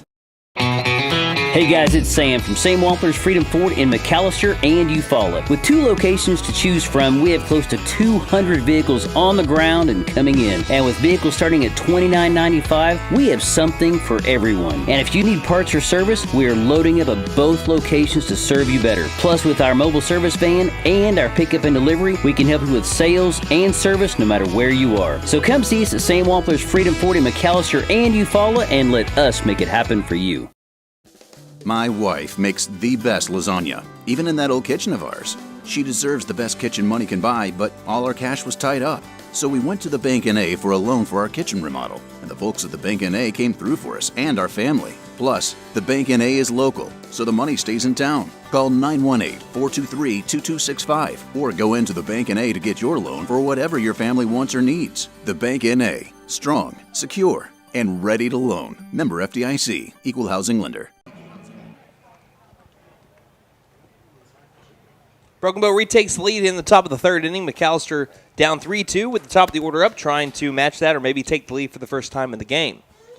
As we have Gunnar Hodgel, Caden Lesnow, and Gannon Mullins going to be 1-2-3 for the Buffs here in the bottom of the 3rd. Hodgel flew out to center field, but he gave it a ride, deep right center field. I think if he hits it with a little bit more oomph, he might get it out of the park.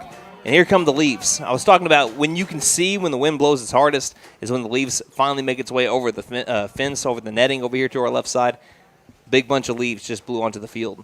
First pitch, line drive, right center field. It will one-hop to the right fielder O'Neill. And it's a first pitch single for Gunnar Hodgel, tying run already on the base paths. And Hodgel being aggressive on that first pitch. We'll bring up Caden Lesnow, who grounded out to the shortstop his first time up. For Hodgel, that's his 5th first pitch hit of the season. Tied for 2nd on the team. Nobody out, runner at first, Buffs down by 1. First pitch, going to be down in the turf, low and inside for ball 1. Lesnow coming into the week was batting .244. Coming now into today, he's .327. Not bad. That's a good week. Going 5 for 5 in a doubleheader will help that. 100%. Literally, that is 100%. The 1-0 misses upstairs for ball 2. I'm glad you got the joke. Thank you. He's trying to stay hot. A lot of Buffalo players in the lineup are swinging a hot bat. You got a guy with an 11-game hit streak, Lesnow. Right now is at a 4, looking for a 5th. Next pitch. Hard ground ball to the shortstop, could be 2. Bobbled a little bit, flips over to second, though. Over to first, and that's not in time. They do get the force out over at second base. So that'll be a 6-4 fielder's choice. And it brings up Gannon Mullins. And if you didn't catch it, in the last at-bat for Mullins, he went with a 10-pitch at-bat with Graydon Howell that ended in a strikeout. It was the first 10-pitch at-bat for the Buffaloes since 2022. One down, runner at first. First pitch to Gannon Mullins will be upstairs for ball 1. Again, Mullins got the start against Broken Bow last year in Game 2 of the 2023 season. He went 3 1/3, no earned runs, was stellar. 6 strikeouts to 1 walk, only gave up 1 hit. 1-0 pitch, swing and a miss for strike 1. Lesnow always a threat to steal. He is the team leader with stolen bases at 13. He's been caught stealing only once.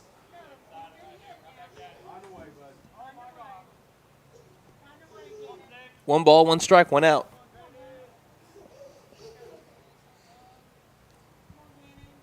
And the pitch. Lesnow takes off for second. The pitch is high. The throw down 2 second is not in time, and it's also wide right. And that would be the 14th stolen base of the year for Caden Lesnow. Lesnow a year ago, if you're again counting stolen bases, that's number 14. He had only 19 a year ago, so not even halfway through the season, he's already 5 away from that mark. It's a really good start to the year. What do you got the count at? I've got it 1-1. 1 ball, 1 strike, runner at second. 1 down, tying run is in scoring position for McAlester. Lesnow trying to get a good jump, and stepping off once again will be Howell. Howell has gotten a balk already today. That's how McAlester scored their first run. McAlester trying to be aggressive. I'm digging it. Lesnow kind of clearing his feet like he's a racehorse over at second base. Always the threat to steal. The 1-1's going to miss high, and the count is now 2-1. Have you ever seen horses kind of just move the dirt a little bit, move the ground, getting ready to run? That's what Les now looks like at second base. He's trying to get into the mind of the pitcher Howell to say, hey, don't forget about me. He's stolen third a lot this year. Keeps on taking a big secondary. It won't take off here. This one's popped up, and it will more than likely stay in play. First base side, foul territory, and it's going to be caught by the first baseman, Shomo. And it brings up Braden Phillips. 2 down, runner in scoring position for McAlester. Phillips hit a hard ground ball, but straight to the second baseman, Lindley. Trying to bring in the run. Phillips is batting .353 with runners in scoring position. Again, second on the team in RBI with 11. 60% of his hits have been with runners in scoring. Looking to once again get a big base hit. First pitch. Nearly hits him, and he gets to the backstop. Is not going to hit Phillips. That's what the home plate umpire says, and I think McAlester would rather have that anyway. It moves Les now up over to third base, and if a ball gets to the backstop, you can bet that Les now is going to be racing home. So the count is 1-0 on Phillips. Here is 2 down. McAllister's out-hit Broken Bow 3-1, but are down by 1. So here's a line drive. Not anymore. This one's going to one-hop to the left fielder, Johnson, and Braden Phillips has tied the game. RBI single brings in Les now, and it's now 3-3 once more. And here comes that man, Aiden Shumway. An 11-game hit streak. If you look at his spray chart, which if you don't know what a spray chart is, it's where he hits the ball. It's every part of the field. He is a fantastic hitter, and he's looking to keep it rolling here. Phillips takes off for second. This one will be fouled off, and Phillips will have to retreat over to first. There's a lot of people in high school baseball, they'll take the courtesy runner. That is a rule that you can have in high school baseball. You can have someone run for him. But Phillips is such a threat to steal that he never has anyone run for him. It was the same way for Gillespie. Ethan Gillespie last year had over 30 stolen bases. Phillips on the year is at 7 right now, has been caught stealing only once. He's taken off with the first pitch. Against the lefty here, Howe slide steps, and the next pitch is going to miss upstairs. A snap throw at first is not in time, and the count is 1-1 on Shumway.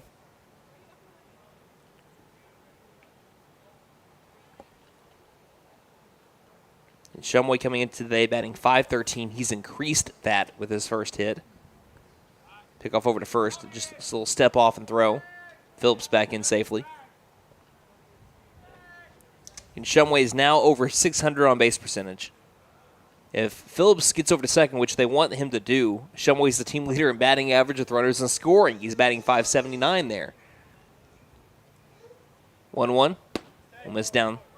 And then with the count to 2-1. He's got 6 extra base hits, which is now tied for the team lead. And he's slugging .641.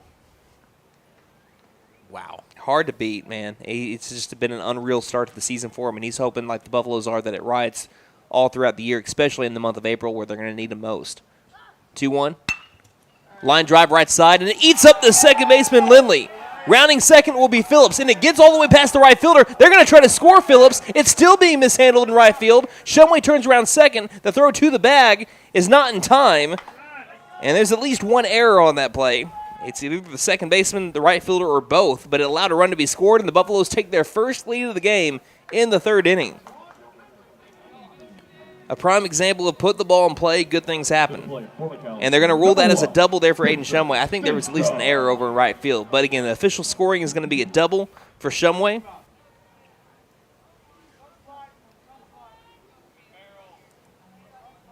He doesn't get the RBI there as the first pitch is going to be popped up and out of play. But the most important thing is Shumway's in scoring position. It's a 4-3 McAlester lead, as the Buffs have scored 2 in the second and 2 in the third. They have now scored 14 runs in their last 5 innings of play. Not bad. Pretty good. The 0-1. This is outside, and it gets past the catcher a little bit, but not far enough for Shumway to take third. Coach Mullins wanted him at third, though. He says, don't give up on the ball. You still get past him, you can make it over to third. Count, I believe, 1-1 on Stinchcomb. Yep. Runner at second base. Buffalo's trying to expand their lead. And the pitch from Howell. Line drive, right center field. This might score Shumway. It's going to be a two-hopper into the center fielder, Burkhart. Rounding third is Shumway. He'll score with ease. And that's an RBI single by Spencer Stinchcomb, and proving that hitting is contagious. 3 straight base knocks for the McAlester Buffaloes. And Stinchcomb is now 2 for 2 on the day. Now batting, number 3. And it brings up Jackson Lauerman. Lauerman. Get McAlester up 5-3. Bottom of the third. They have found their rhythm. First time through the lineup, struggled a little bit, but they ended up getting enough to be able to tie it. Second time through, 4 base hits already. And here's a high fly ball, right center field. Chasing after it, the 2 outfielders in that area. It's going to be caught by the center fielder Burkhart in the alleyway for out number 3, once again losing his hat in the process with that wind gusting the way that it is. But McAlester scores 3 to be able to take their first lead of the game. 5-3 McAlester on top. Led to the top of the 4th here on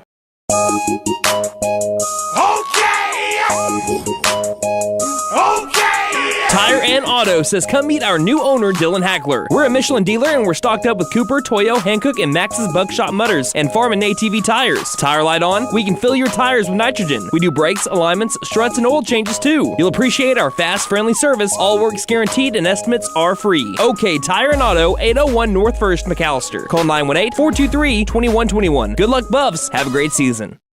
Fitting Madness is here. So brush up on your free throws and come shoot for TTNL. You get 2 shots. Sink one and we pay for half of your TTNL. Sink both and Fit Nissan pays for all of your TTNL. Hurry up and shoot. Nothing but net. Don't forget to tell them Maddie sent ya. Fit Nissan is your best deal dealer. Learn more at fitnissan.com.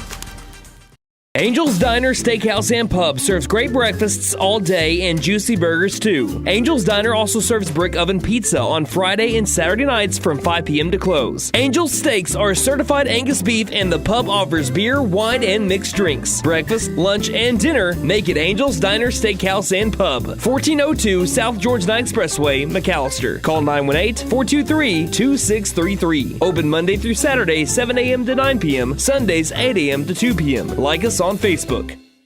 Hi, my name is Gail, and I invite you to T&W Tire, an Oklahoma-based company formed in 1987. In 2020, T&W Tire acquired the McAlester location, where Doug and I have worked for over 20 years, providing service to McAlester and the surrounding areas. Our trained technicians continue to provide quality service for brakes, suspension, and alignments, along with 24-hour road service. We carry Goodyear, Michelin, and many other brands to fit your budget. Stop by T&W Tire, Highway 69 and Peaceable Road, McAlester. Call 918-426-6571. Go Buffs!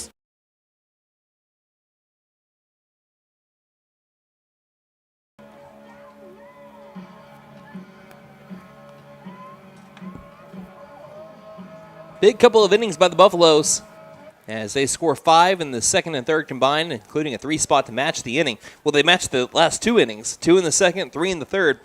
They now have a 5-3 lead as we head to the top of the 4th. And it'll be the bottom of the order up for Broken Bow. It'll be Paxton O'Neill, Colton Batiste, and Austin Burkhart. This is who Ethan Watkins faced in the second. Was able to get 1, 2, 3. We'll see if he can do it in the 4th. As the first pitch is swung on and missed for strike 1. That's a good start. O'Neill again 0 for 1 with a strikeout. Batiste went 0 for 1 with a ground out to short. And Burkhart with a strikeout. But you might want to put an asterisk by Colton Batiste's ground out. This one's going to be fouled off for strike 2.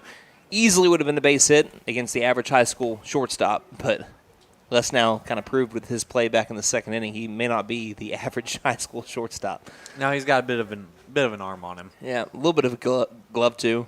Not too shabby. Counts 0-2, looking for the punch out. The pitch. This one's going to be a curveball. Watkins kind of looks up into the sky a little bit after that throw. He knows his curveball's not where he wants it to be. He was warming up with it, and he kept on bouncing way in front of the plate. And he just knows it's not leaving his hand the way he wants it to right now. So we'll see if he relies on the fastball here with the 1-2 pitch. Goes to it, tries to get him to chase upstairs, but does not go. And the count is 2-2. I like the approach from Coach Meadows and Ethan on the mound. they're mixing up the eye level. They keep on going low, low, high, high, low, high, try to keep it low and then rise it up high with the fastball. Gotten some strikeouts with it. Here's the 2-2. But they cannot get him to chase in the last couple of high fastballs, and the count moves to full at 3-2. I think Watkins is hitting a spot in the last few pitches. Yeah. He's just not getting O'Neill to chase. They're competitive high pitches. O'Neill, good eye. The 3-2. Swing and a miss for strike 3. It's actually fouled back into the glove of Phillips. But that's a strike 3 either way. Sit him down, throw it around, 1 down in the top of the 4th. Now batting, number 19. And it brings up Colton Batiste. So Watkins only had 4 strikeouts coming into today, and he has struck out 5 today alone. So he's up to 9 on the year. Batiste up at the plate. First pitch to Batiste. Misses low outside, ball 1. Also, Watkins has only pitched in 4 1/3 so far this year. This is beginning his 4th inning on the mound. Again, in his first start of his varsity career, the only one he's had before this one on the bump, he went 5 1/3 against Shawnee. The 1-0 is going to miss upstairs for ball 2. And even though he lost that game, I remember calling it. I remember exactly where I was. It was a late game because McAlester won in a thrilling fashion in the first game against Shawnee. I remember it being just a weird atmosphere as the 2-0 from Watkins is on the way. This one swung on a miss for strike 1. I mean, it just seemed like Mother Nature was not on McAllister's side in game 2. It seemed like the rain would kind of let up when McAllister would be up at the plate, then Shawnee would be pitching, and then when Ethan came onto the mound, it started kind of picking up a little bit more as the 2-1 misses inside to move the count to 3 balls and 1 strike. But despite that, you would have never known because Watkins was nails that night.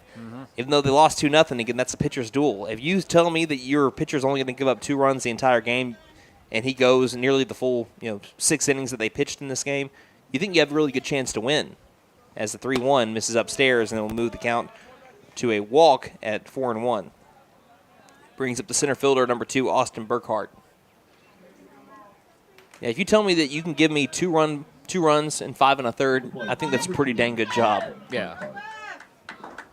Definitely gives your chance the team to win, but again, Shawnee was just better on the defensive side in game 2 that night. That game didn't really matter as much as the first game did. McAlester just taking 1 of the 2 ended up getting them their spot to go from the 5 to the 4 in district play that year. Did send them, though, to the the regional tournament of the eventual state runner-ups. As this one's going to be popped up. In fair territory, it looks like for now. Mullins calls off Stinchcomb, makes the catch, and that'll be out number 2. Rode the first base line, and that brings up the top of the order. And this is where Watkins has kind of struggled a little bit. For the 6 through 9 batters, they are Number 1, Anthony Clay. 0 for 7 against him with a walk. Again, there's only 1 hit so far by Broken Bow. That came from Bladen Medic, but most of the walks have come from the 1 through 4 batters. First pitch is going to be a high fly ball, left center field. We have Shumway getting after it in the alleyway and making the catch for out number 3. The Buffaloes leave that runner stranded at first base. They maintain their 5-3 lead as we head to the home half of the 4th as we played half a 7-inning game. Again, McAlester leading 5-3, looking to build on their lead. They'll have the 8-9-1 batters up, including your pitcher, Ethan Watkins, who tied it up back in the 2nd. You're listening to McAlester Baseball here on Beat the heat with American Standard Heating and Air Conditioning and Freeze and Flare, your local champs for cool perfection. Proud McAlester Buffalo supporters. Score with financing offers upon approved credit. See dealer for details. Call 918-217-8785 or visit freezeandflare.com to hit it out of the park. Licensed, bonded, and insured. Freeze and Flare, your home comfort, home run. License number 001-44485. Here at Reagan Auto, we offer a variety of services for your vehicle needs. AC and heat repair, brakes, tires, front end repair, alignments, electrical repair, and everything in between. We are proud to offer a select line of engines and transmissions backed by a 3-year, 100,000-mile nationwide warranty. Give us a call at 918-715-3236 or stop by and speak to one of our advisors about how we can help. 306 East Wyandotte in McAlester. From the team at Reagan Auto, thanks for your business.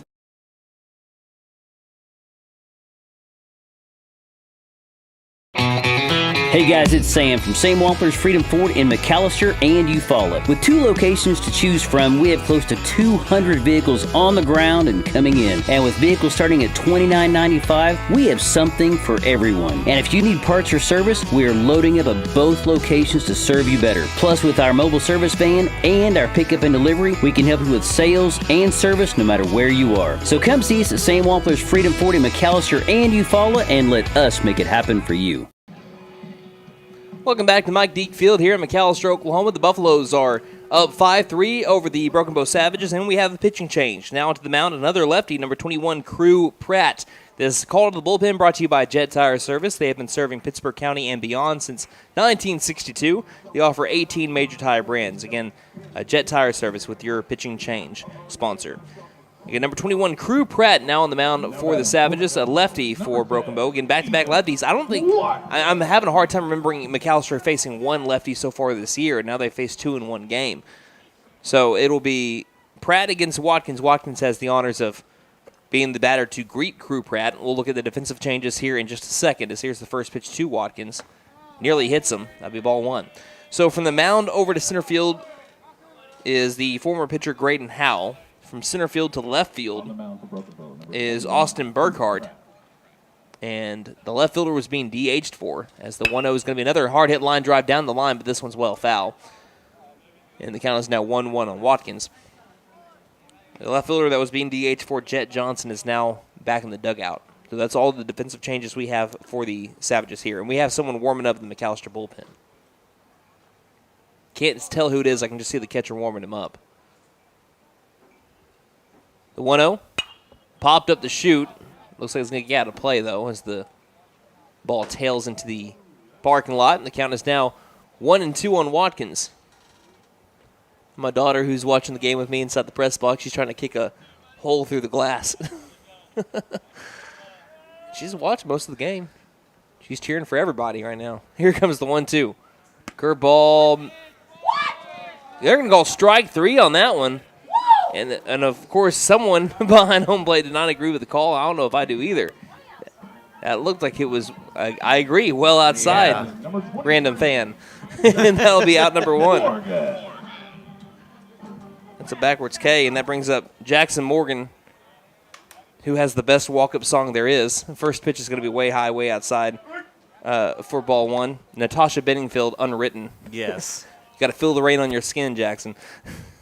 He's trying to get his first varsity base hit. He grounded out to the third baseman, Clay, back in the, I believe that was the second inning.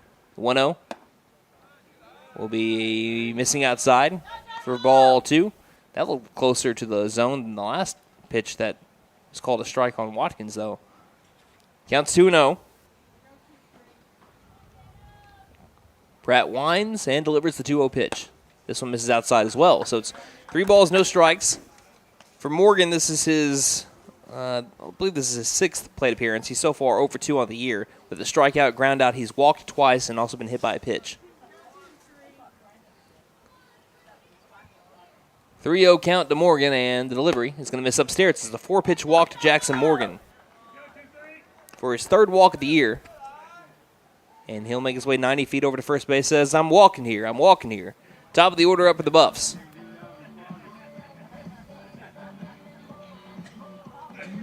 For the Buffalo. It'll be Gunnar Hodgel. Hodgel started off the 3-run inning for the Buffs back in the 3rd.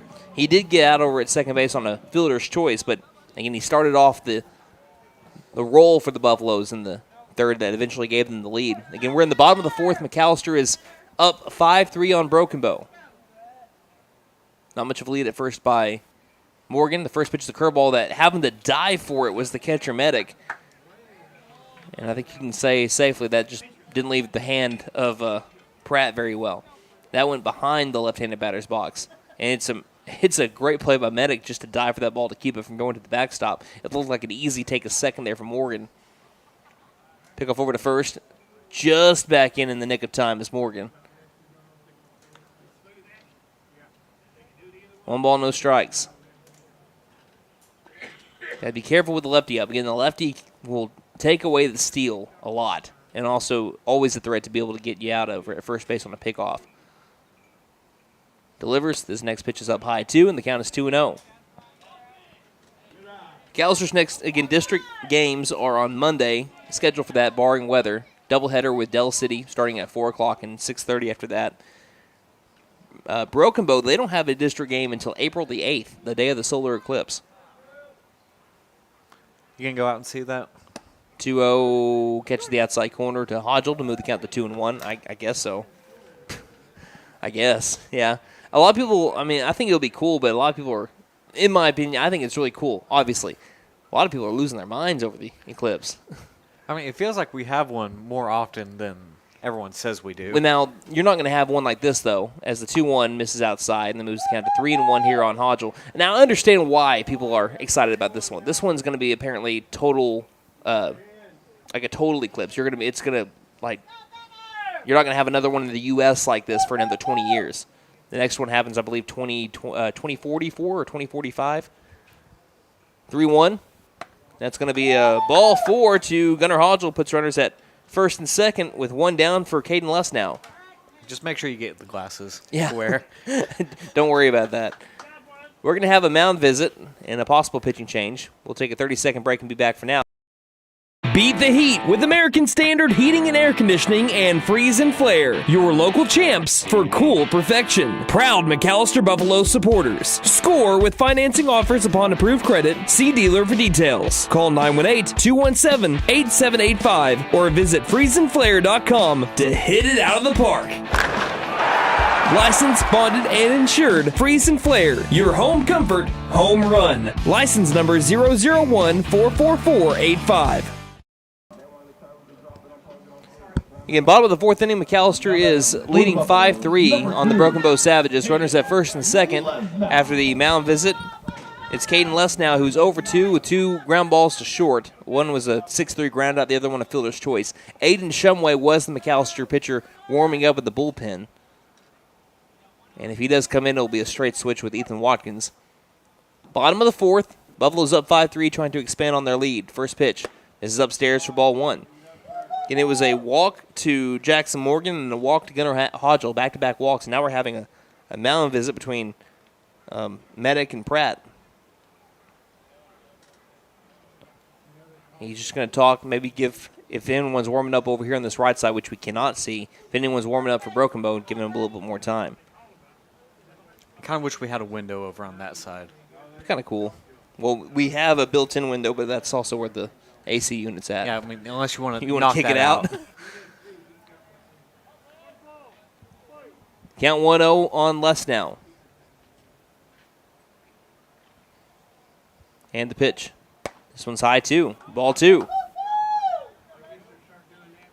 The 2 balls, no strikes to Caden Less now.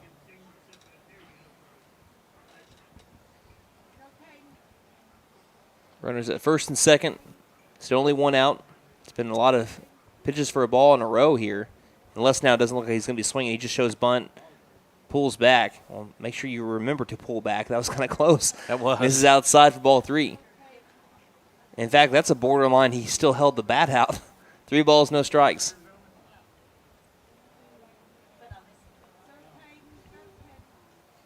Pitch away from loading the bases. The 3-0. This one's going to miss down low, and it's back-to-back-to-back walks to load the bases for the Buffs. And with the 2-run lead, they really have a chance to blow it open. This Bases Loaded Alert is brought to you by Pop's Kettle Corn. Choose your flavor of kettle corn or try their freshly made pork rinds at Pop's Kettle Corn in Old Town. So it's a 2-run lead for McAlester. The infield will come in on the infield turf. And Gannon Mullins, who is over 2 with a strikeout and a fly out to first, has a chance to once again come up clutch. He's had a lot of really big moments with the bases loaded this year, including against Tollison. He had a bases-clearing base hit. This is his first pitch in there for a strike from Crew Pratt. It was a line drive to right center field, scored all 3 runners on base. That was against Tollison. He scored half the runs for McAllister's offense against that Arizona team last Monday. 0-1 to Mullins. Pops it up. This is going to be an infield fly. Yep. It doesn't matter if he catches it or not, which he does anyway, the shortstop Martinez. But Mullins is out. And it brings up Braden Phillips. He had a clutch base hit to be able to give the Buffaloes the lead back in the third. Trying to have another big one here with the bases juice. McAllister trying not to leave him loaded. Phillips had 2 RBI a day ago. Braden Phillips already has one today, 1 for 2. And Phillips was 1 for 2 against the Savages last year. Crew Pratt trying to work in and out of trouble. First pitch, upstairs, ball 1. And there comes that Phillips shuffle. He doesn't do it quite like Juan Soto, but he does the shuffle, and then he kind of hits his right hip a little bit, kind of like Soto does. That's been the thing that a lot of players have seen Soto do. They think that's really cool, and they do it themselves. That's the 1-0. See, there it is. The 1-0 is high for ball 2. And that can be an intimidation thing. It's not really an intimidation thing, but it's the thing to get inside the head of the pitcher, saying that I'm not afraid of you. I like it. I've been a Juan Soto fan even before he became a New York Yankee, obviously. I've been a fan of his since he was with the Nationals. He's always fun to watch. 2-0. This is low for ball 3, and I'm sure that Phillips is going to have the take sign here all the way. Yes, I'm looking over at Coach Mullins. He says, do not swing. But, yeah, it's hard to believe. What is Soto, 22? Is he something like that? Oh, there's no way he's just 22. 3-0 pitch. This one is a strike. Still a 3-1 count here for Braden Phillips. And you are talking about his age, right? Yes, his age. Not his jersey number. No, he's 25, but still. Just 25, and think about it. He won a World Series with the Nationals, one of the key contributors there 5 years ago when he was 20. 3-1 pitch. Phillips hits off the top of the bat, slow roller to the shortstop. Martinez flips over to second quickly, gets the out, and the Buffaloes leave him loaded again. But this time, they still have the lead, 5-3. But the Broken Bow Savages work in and out of trouble. That's a great job by Crew Pratt to be able to get the final 2 outs after the bases were loaded with 1 down. We head to the top of the 5th. McAlester leading 5-3 here on KNED. My wife makes the best lasagna, even in that old kitchen of ours. She deserves the best kitchen money can buy, but all our cash was tied up. So we went to the Bank N.A. for a loan for our kitchen remodel, and the folks at the Bank N.A. came through for us and our family. Plus, the Bank N.A. is local, so the money stays in town. Call 918-423-2265 or go into the Bank N.A. to get your loan for whatever your family wants or needs. The Bank N.A. Strong, secure, and ready to loan. Member FDIC. Equal housing lender.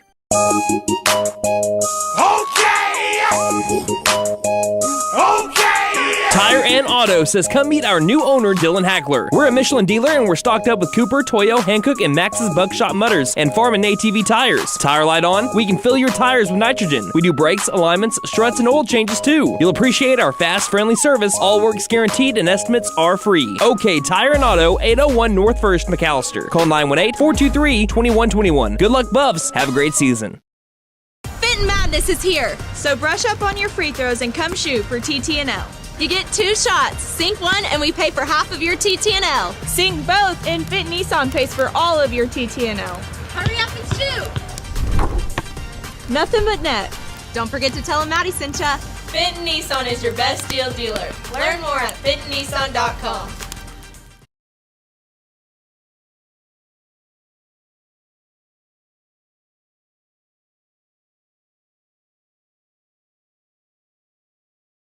Angel's Diner, Steakhouse, and Pub serves great breakfasts all day and juicy burgers too. Angel's Diner also serves brick oven pizza on Friday and Saturday nights from 5 p.m. to close. Angel's Steaks are certified Angus beef and the pub offers beer, wine, and mixed drinks. Breakfast, lunch, and dinner make it Angel's Diner, Steakhouse, and Pub. 1402 South George Knight Expressway, McAlester. Call 918-423-2633. Open Monday through Saturday, 7 a.m. to 9 p.m. Sundays, 8 a.m. to 2 p.m. Like us on Facebook.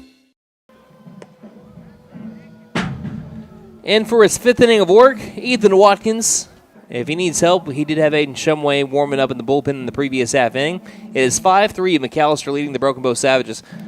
Broken Bow was in some danger in the bottom of the 4th. McAlester had a chance to be able to break open the lead, but getting out of trouble was the lefty Crew Pratt with a infield fly and then a fielder's choice to leave him loaded for McAlester. Buffalo is trying to maintain this 2-run lead that they have as we head to the top of the 5th. Watkins will face the heart of the order, the 2-3-4 batters. Christian Martinez is 0 for 1 with a ground out to third and a sac bunt. Graydon Howell is 0 for 1 with a fielder's choice and a walk, and Trenton Shomo has been walked and hit by a pitch. First pitch from Watkins. Pops it up in the infield, left side. Hodgel Oh, that's Les now that calls off Hodgel and makes the catch at the shortstop position for out number 1. Love the efficiency there. Again, 1 pitch, 1 out. He's done that, I think, 3 out of his 5 innings, hasn't he? I think so. I'm pretty sure it's 3 out of the 5 innings. First pitch of the inning gets an out. Brings up that was Christian Martinez. Brings up Graydon Howe. Howe's walked and grounded into a fielder's choice. But he wasn't out on that. That was one of those ones where Clay slid around the tag over first base to force some pressure on McAlester. First pitch is up and outside to the lefty, Howe, for ball 1. Howe is now the center fielder. We can start the game on the mound. As it stands, Howe is right now in line for the loss if Broken Bow can't come back.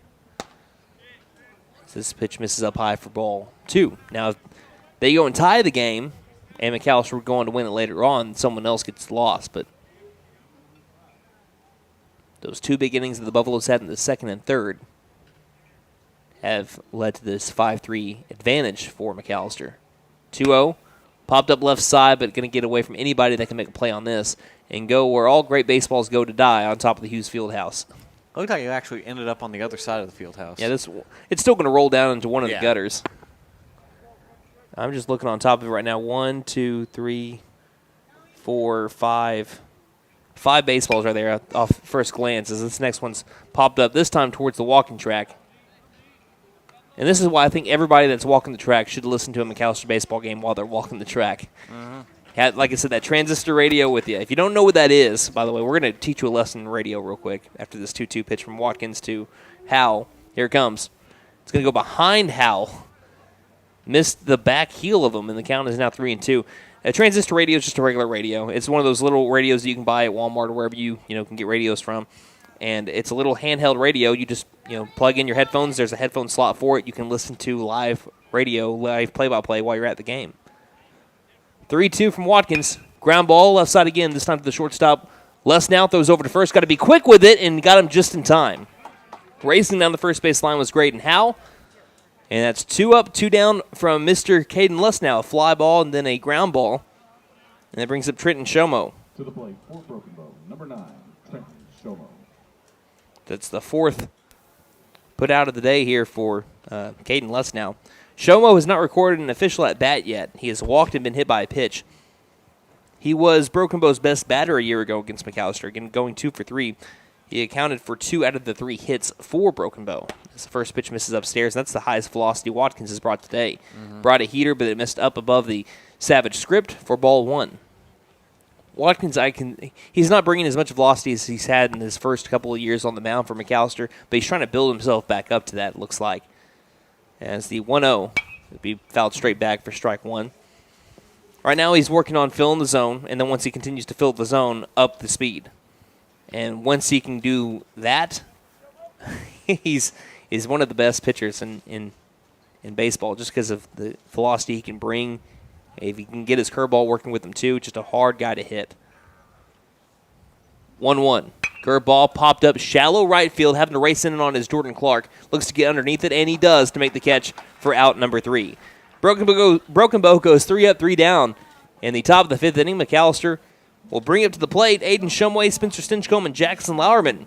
They're combined 4 for 6 so far today, heading to the home half of the 5th. Here on Hi, my name is Gail, and I invite you to T&W Tire, an Oklahoma-based company formed in 1987. In 2020, T&W Tire acquired the McAlester location, where Doug and I have worked for over 20 years, providing service to McAlester and the surrounding areas. Our trained technicians continue to provide quality service for brakes, suspension, and alignments, along with 24-hour road service. We carry Goodyear, Michelin, and many other brands to fit your budget. Stop by T&W Tire, Highway 69 and Peaceable Road, McAlester. Call 918-426-6571. Go Buffs! Here at Reagan Auto, we offer a variety of services for your vehicle needs. AC and heat repair, brakes, tires, front-end repair, alignments, electrical repair, and everything in between. We are proud to offer a select line of engines and transmissions backed by a 3-year, 100,000-mile nationwide warranty. Give us a call at 918-715-3236 or stop by and speak to one of our advisors about how we can help. 306 East Wyandotte in McAlester. From the team at Reagan Auto, thanks for your business. Hey guys, it's Sam from Sam Wampler's Freedom Ford in McAlester and Eufaula. With 2 locations to choose from, we have close to 200 vehicles on the ground and coming in. And with vehicles starting at $29.95, we have something for everyone. And if you need parts or service, we are loading up at both locations to serve you better. Plus, with our mobile service van and our pickup and delivery, we can help you with sales and service no matter where you are. So come see us at Sam Wampler's Freedom Ford in McAlester and Eufaula and let us make it happen for you. My wife makes the best lasagna, even in that old kitchen of ours. She deserves the best kitchen money can buy, but all our cash was tied up. So we went to the Bank N.A. for a loan for our kitchen remodel, and the folks at the Bank N.A. came through for us and our family. Plus, the Bank N.A. is local, so the money stays in town. Call 918-423-2265 or go into the Bank N.A. to get your loan for whatever your family wants or needs. The Bank N.A. Strong, secure, and ready to loan. Member FDIC, Equal Housing Lender. Welcome back to Mike Deek Field here in McAlester, Oklahoma. Buffaloes trying to get back on the board after having a scoreless fourth. In the home half of the fifth, McAlester is leading 5-3 over the Broken Bow Savages. It's been a beautiful day for baseball. Let us know where you're listening from or watching from on Twitter at Buff Sports Radio. Again, that is Twitter at Buff Sports Radio, or you can let us know on our Facebook page at facebook.com/McAlester Radio in the comments. Here's the windup in the first pitch from Crew Pratt to Aiden Shumway. That'll miss downstairs for ball 1. Shumway is 8 for his last 8. And I might have jinxed him here, but that just needed to be said. It's too impressive not to mention. It's too impressive not to mention, as the 1-0 misses outside for ball 2. It's in a game where failure is common. He is not failing. It's just I haven't seen a stretch like this, and I don't know how long. An 11-game hit streak that he's already extended. So here's the 2-0 to the senior Shumway. This will miss down low, and they'll move the count to 3 balls, no strikes. Again, Shumway has a double today and then a single. He was robbed of an RBI. Well, he wouldn't have had it anyway. It was bobbled out in right field that allowed at the time. I think it was Lesnow to score. It's either Lesnow or it was Phillips. Can't quite remember who. I think it was Phillips. As the next pitch is outside, it's a 4-pitch walk to Shumway. I wouldn't want to pitch to him either. That brings up Spencer Stinchcomb. Which, again, I told the story yesterday, but I don't know if you caught it, Nate, and if anyone else didn't catch it yesterday, I want to do it again. Lefty Gomez of the Yankees, he always spoke in awe of Jimmy Fox. Again, this is way back in the day. In one game, Fox came to the plate, and the catcher went through all the signs. Gomez shook them all off. The catcher went through them again, and Gomez again shook every single sign off. The catcher went to the mound and said, "What do you want to throw him?" And Gomez says, "I don't want to throw him anything."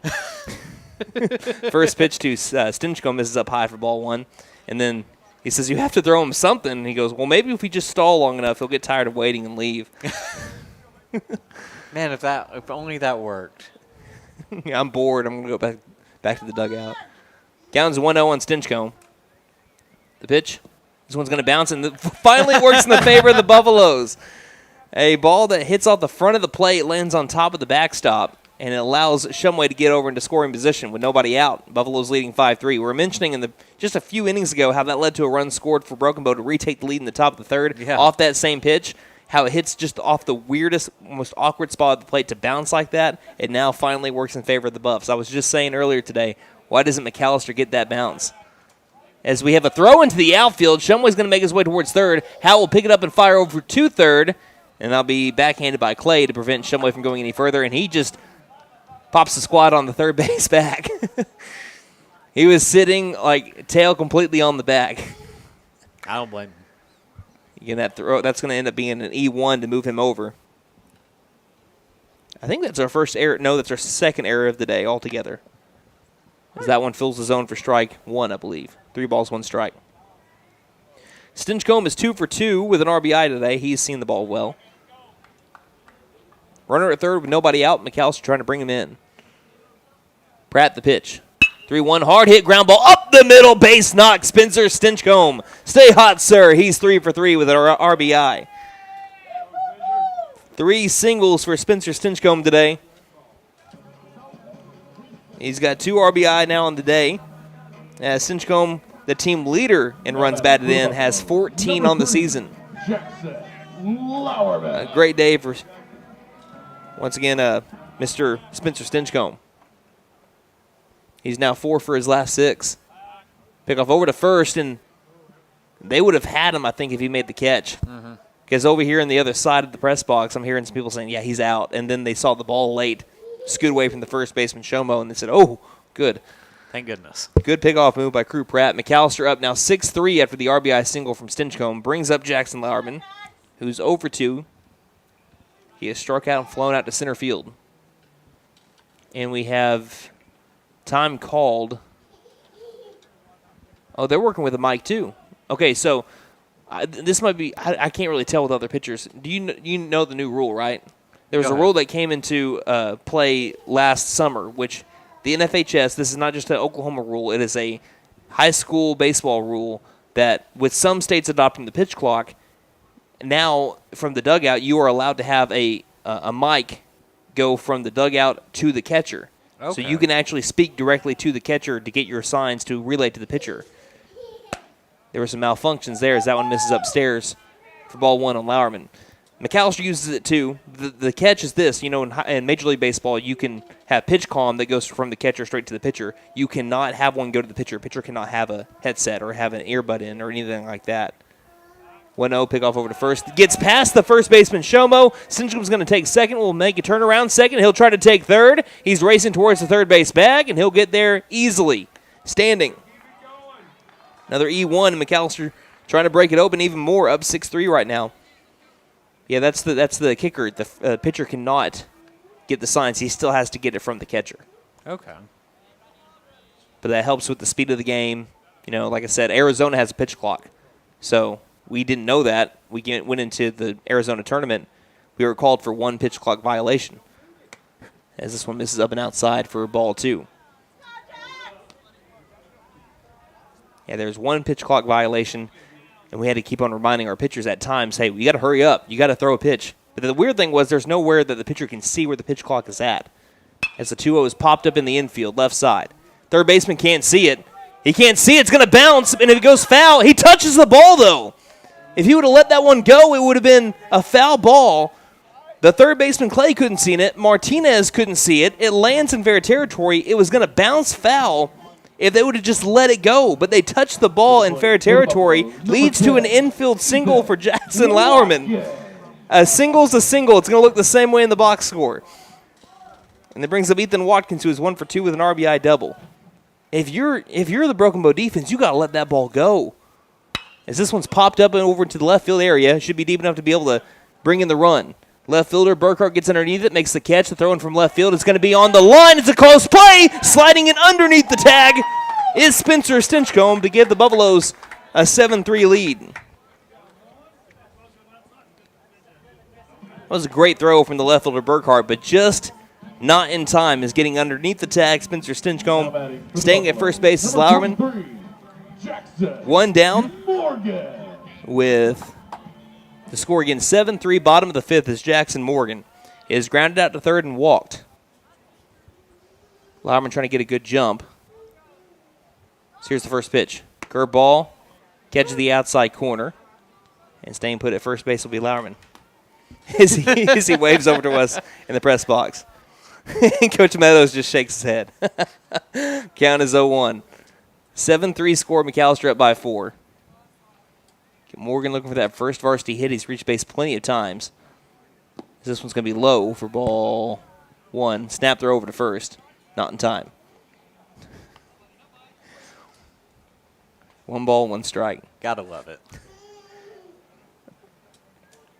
Lauerman's sticking his tongue out and everything. Goodness gracious. That's the worst part about the job, being a broadcaster for high school program and being the voice of that program, is seeing all the seniors leave. Yeah. It's the worst part about it, man. I was telling that to Jackson as he's nearly picked off. Ooh, I think he might have been. And he's looking at me every time he comes back over to the bag, and he says, my heart, man, dude, he almost had me. He had me good. But I was even telling them about that in Arizona. They helped me bring my equipment back, and it's a lot of equipment that goes into just a radio broadcast in itself. As the 1-1 is swung on and missed for strike 2 to Jackson Morgan. And Not to mention a video broadcast. Yeah, for sure. And so I went over to him, and it was the first night it was Gannon, Caden, and Jackson helped me out. And I told him, I said, guys, I'm going to miss y'all. And Jackson said, now you made it sad. Thanks. That's exactly what Lauerman told me. The 1-2, he takes off for second. Ground ball towards the left side, fielded by the shortstop. He'll throw over to first and in time for out number 2. But with Lauerman running to the second base bag, that's just a 6-3 ground out and brings up the top of the order. Gunnar Hodgel is 1 for 2. He's flown out to center field, singled, and walked. It's a 7-3 lead for McAlester. They've scored 5 in a row against Broken Bow. Hodgel looking to keep it rolling. Got a runner in scoring position on the season. He's batting .417. He hasn't had a lot of chances to drive in RBI this year. Batting at the top of the order. And here's the second time this game it's hit off the front of the plate and bounced on top of the tunnel over there. It's the third time it's happened total this game. Second time it's happened, what, in this inning? Yeah. And I talked about how weird it was that it's happened to McAlester in 2 straight games, and it's happened 3 times today. It allows Lauerman to go over to third. 1-0. This is upstairs, and the count is 2-0. If I had a nickel for every time that happened, I'd have 3 nickels, which is weird. That you'd have 15 cents. It's not a lot, but... It's not a lot, but still.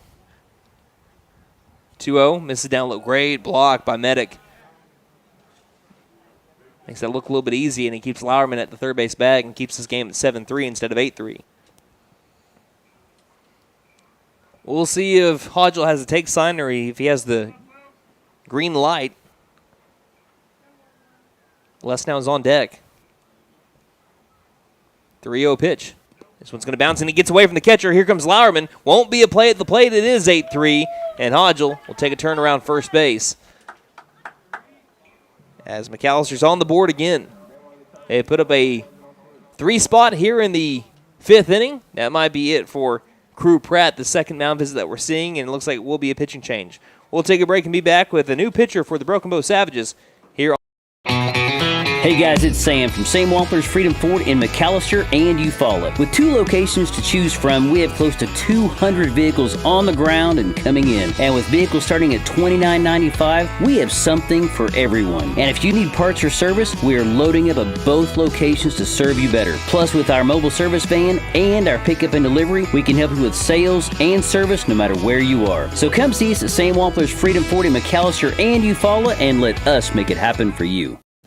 My wife makes the best lasagna, even in that old kitchen of ours. She deserves the best kitchen money can buy, but all our cash was tied up. So we went to the Bank N.A. for a loan for our kitchen remodel, and the folks at the Bank N.A. came through for us and our family. Plus, the Bank N.A. is local, so the money stays in town. Call 918-423-2265 or go into the Bank N.A. to get your loan for whatever your family wants or needs. The Bank N.A. Strong, secure, and ready to loan. Member FDIC, Equal Housing Lender.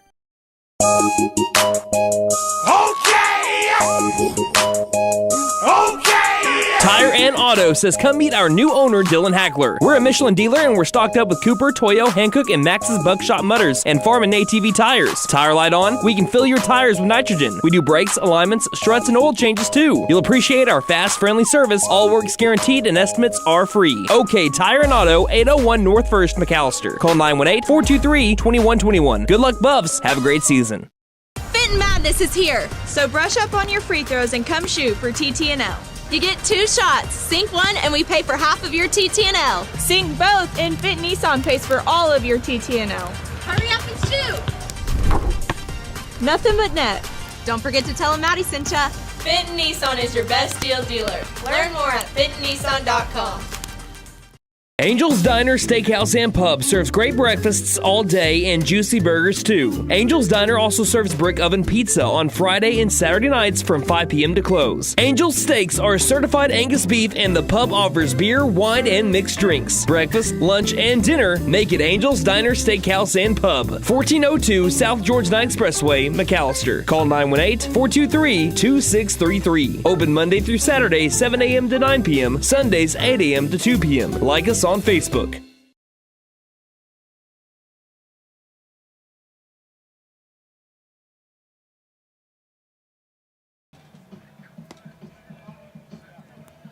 We have another call at the bullpen as McAlester is leading 8-3 in the bottom of the 5th inning with 2 down and a runner at first.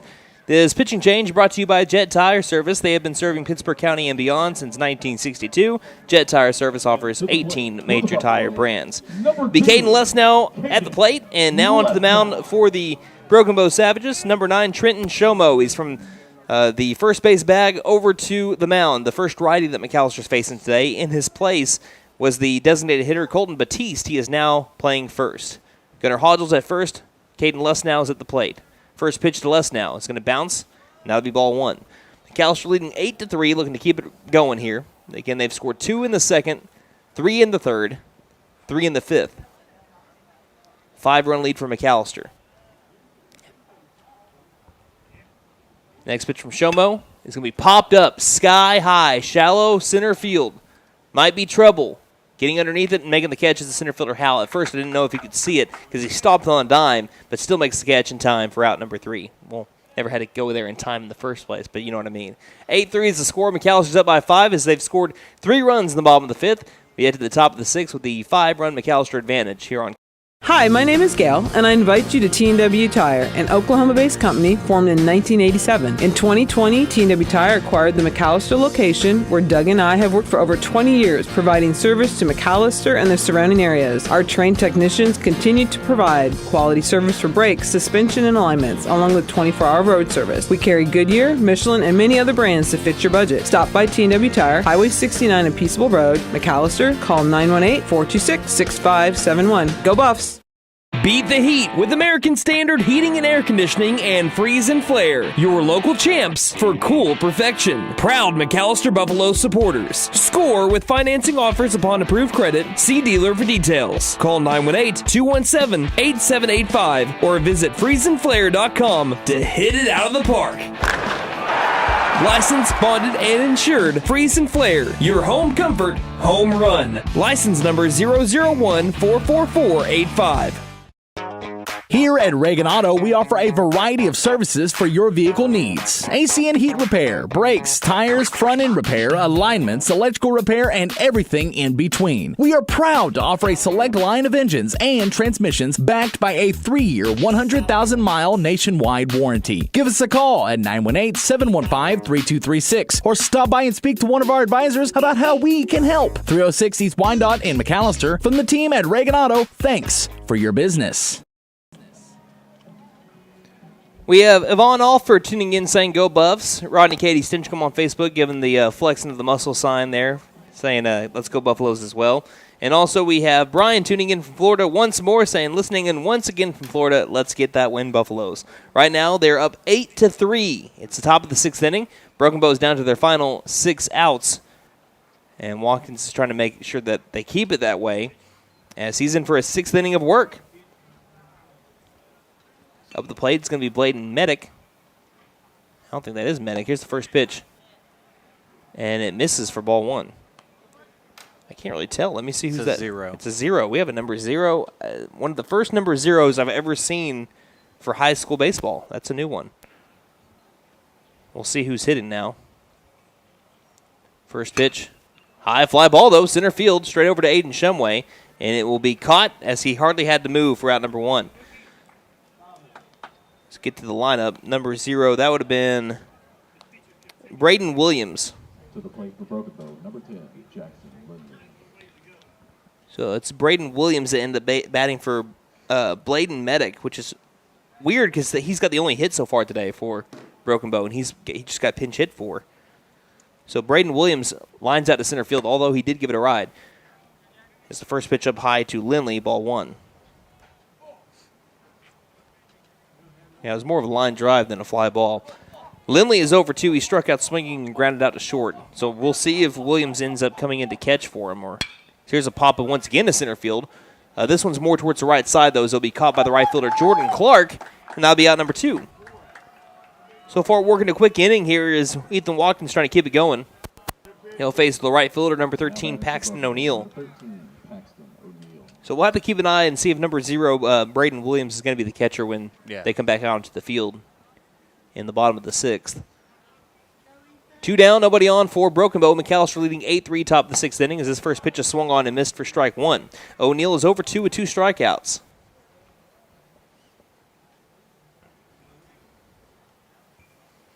Watkins had a rough first inning with 2 runs scored, allowed 1 in the third, but other than that, it's looked really good after the first. Here's another pop-up, 3 straight. This one's a little bit further in. Again, right field. Clark underneath it, makes the catch for out number 3. Easy 1-2-3 inning for Ethan Watkins. And he gets to go right back over to the dugout. McAlester is leading 8-3 as we head to the home half of the 6th inning. 5-run lead, trying to expand on it here.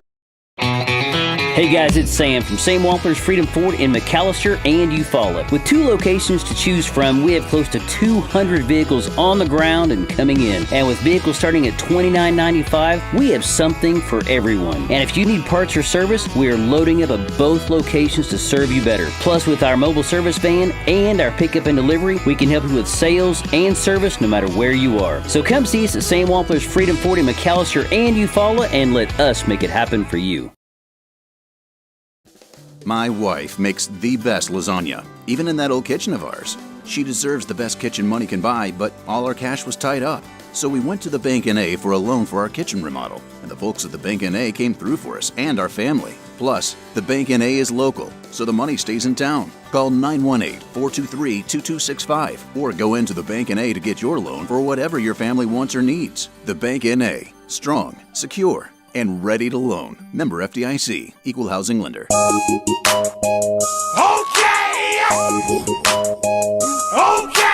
Tire and Auto says come meet our new owner, Dylan Hackler. We're a Michelin dealer and we're stocked up with Cooper, Toyo, Hankook, and Max's Buckshot Mutters and Farm and ATV tires. Tire light on, we can fill your tires with nitrogen. We do brakes, alignments, struts, and oil changes too. You'll appreciate our fast, friendly service. All work's guaranteed and estimates are free. OK Tire and Auto, 801 North 1st, McAlester. Call 918-423-2121. Good luck, Buffs. Have a great season.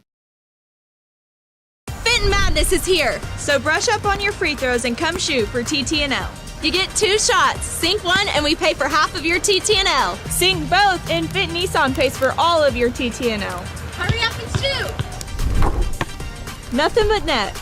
Don't forget to tell them Maddie sent ya. Fenton Nissan is your best deal dealer. Learn more at fentonnissan.com.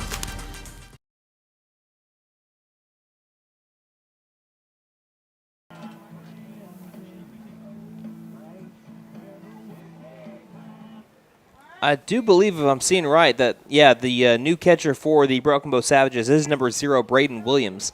Again, it's hard to tell with all the catcher gear on him. But if there's a 0, that would be it. I don't think it's number 5 on his back. Yeah. So McAlester is leading 8-3. As we head to the home half of the 6th inning, it'll be the 3-4-5 batters. Gannon Mullins is over 3 with a strikeout, a fly out to first, and a fly out to short. That last one was an infield fly. He's trying to get on the base paths for the first time today.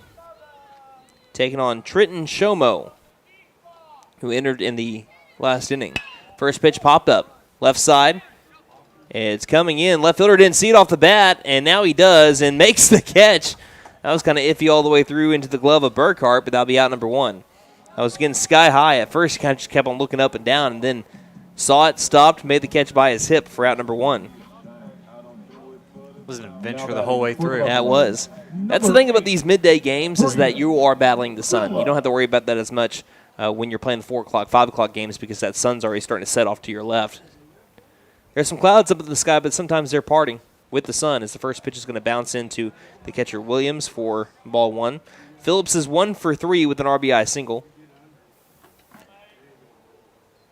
Yeah, sometimes you just get unlucky and the clouds part and then the sun just hits you in the eyes. 1-0 skips in as well. The count is 2-0. Trenton Shomo is the 3rd pitcher for Broken Bow to pitch today. When I get the chance here, I'm going to see what Watkins is at pitch count-wise. He had a really efficient inning the last inning. I think he got it done in 5 pitches. 2-0. Can catch the outside corner. Delayed strike call, but gets it. 2 balls, 1 strike. The Buffaloes are up 8-3. They've scored the last 5 runs of the ball game. Take that back, they've scored the last 6 runs of the ball game. 2-1. Foul back into the glove of Williams, and that'll be strike 2. So Watkins is at 78 pitches. He can end the game if they want him to end the game. Or try to end the game, obviously. 2-2 pitch. Checks. Does not go around, holds up. on the curveball low outside, and now move the count to full at 3-2. Good discipline there by Phillips to lay up. And again, he kind of tilts his head one way, say, he had me fooled, but I held up just in time. Full count, 3 balls, 2 strikes to Braden Phillips. The pitch. Low and outside, he'll take his base. Phillips drawing the walk will bring up Aiden Shumway, who is perfect on the day, 2 for 2. A double, single, and a walk. He's got a runner at first with 1 down. And, you know, you might think, you're like, well, if Shumway, he's batting almost 550 on the season. Yeah. You know, he's batting out of the 5 hole. Usually you have those guys batting out of the 3. Here's a pop up over to right center field. It's going to get underneath by the second baseman. He'll make the catch, and that'll be out number 2, as that's going to break Aiden Shumway's 8 for 8 streak. But going back to Shumway for just a second anyway, you might be saying, why doesn't he go to the 3 spot? Well, because, and again, this is another psychological thing. It's because when you are batting so well out of a spot in the lineup, you don't change it. You don't want to get out of that spot. Sometimes you just bat better there. Like if you move him up to the 3 spot, maybe he's not as comfortable batting in that spot. Maybe it's just a psychological thing. It's more than what the average person thinks when you're trying to figure out where to put someone in the lineup. And right now, Shumway is just so comfortable in one spot, and you don't want to change anything there. He's been up at the right spots at exactly the right time. When he needs to be up, he's been there, and you don't want to change that up at all right now when you're riding a 3-game win streak and are 10-4 in the year. It's just a great jump by Phillips. To throw it over to second on a swing and a miss is not in time, as they're standing with the stolen base as Phillips. So the count is 0-1 to Spencer Stinchcomb on the swing and a miss. He's having a great day. He's 3 for 3 with 2 RBIs.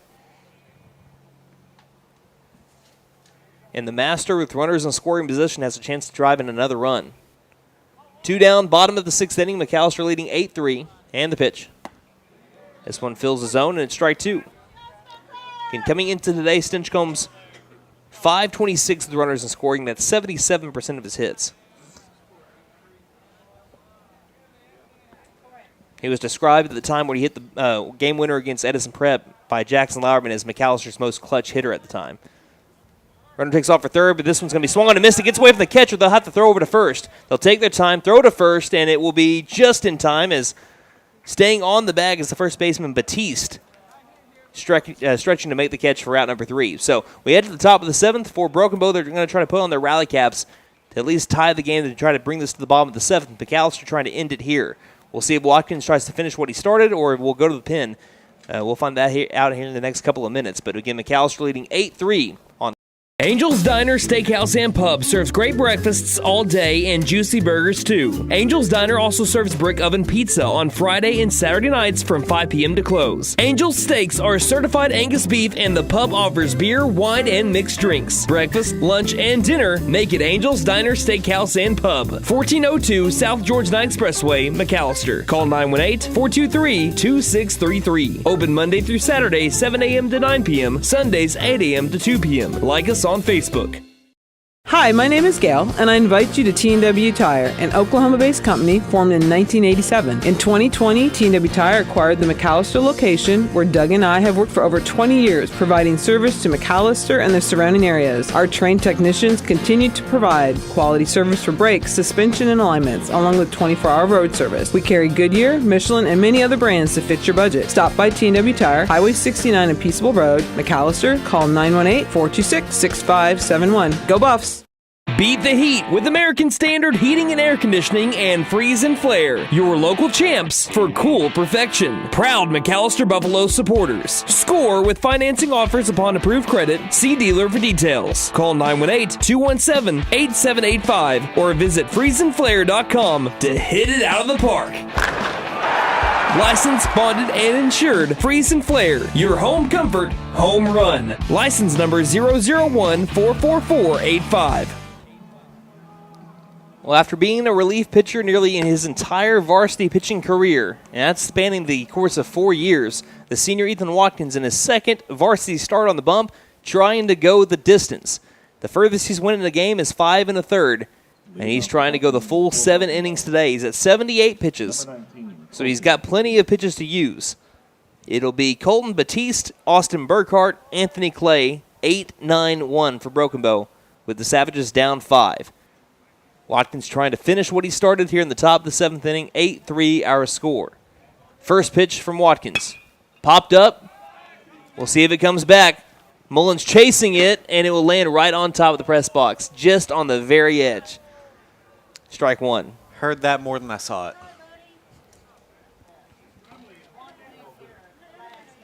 You talk about a show called Saved by the Bell. That's Saved by the Roof there. Yeah. I mean, that hit off the very edge of the press box. I mean, it just barely nicked it. And as soon as it hits anything, it's dead. It's dead. It barely nicked the edge of the press box, too. 0-1 pitch. Popped up again, this time playable. Right side in fair territory. Mullins towards the line makes the catch for out number one. As going down the line was the batter, Colton Batiste. And I think that Mullins saw him coming his way in his peripherals and was like, whoo, made the catch for out number one. So Broken Bow down to their final 2 outs, but they do have the top of the order coming up. Austin Burkhardt is over 2 with a strikeout and a flyout to first. Watkins, his 81st pitch of the day. Swing and a miss for strike one on the high fastball.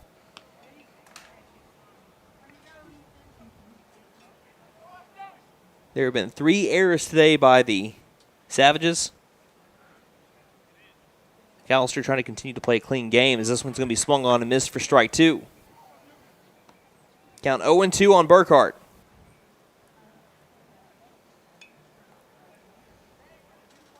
Watkins looking for his 6th K of the day. Comes to a pause and the 0-2. Swing and a miss for strike 3. Good morning, good afternoon, good night. 3 pitches, 3 strikes.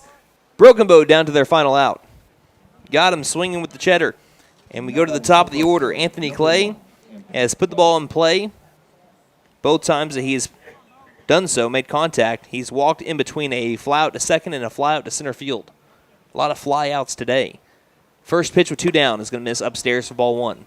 Crosses the eye level of Clay. And that one, again, a little bit more revved up on the velocity there from Watkins. Every time he's revved up the velocity, he has missed high, though.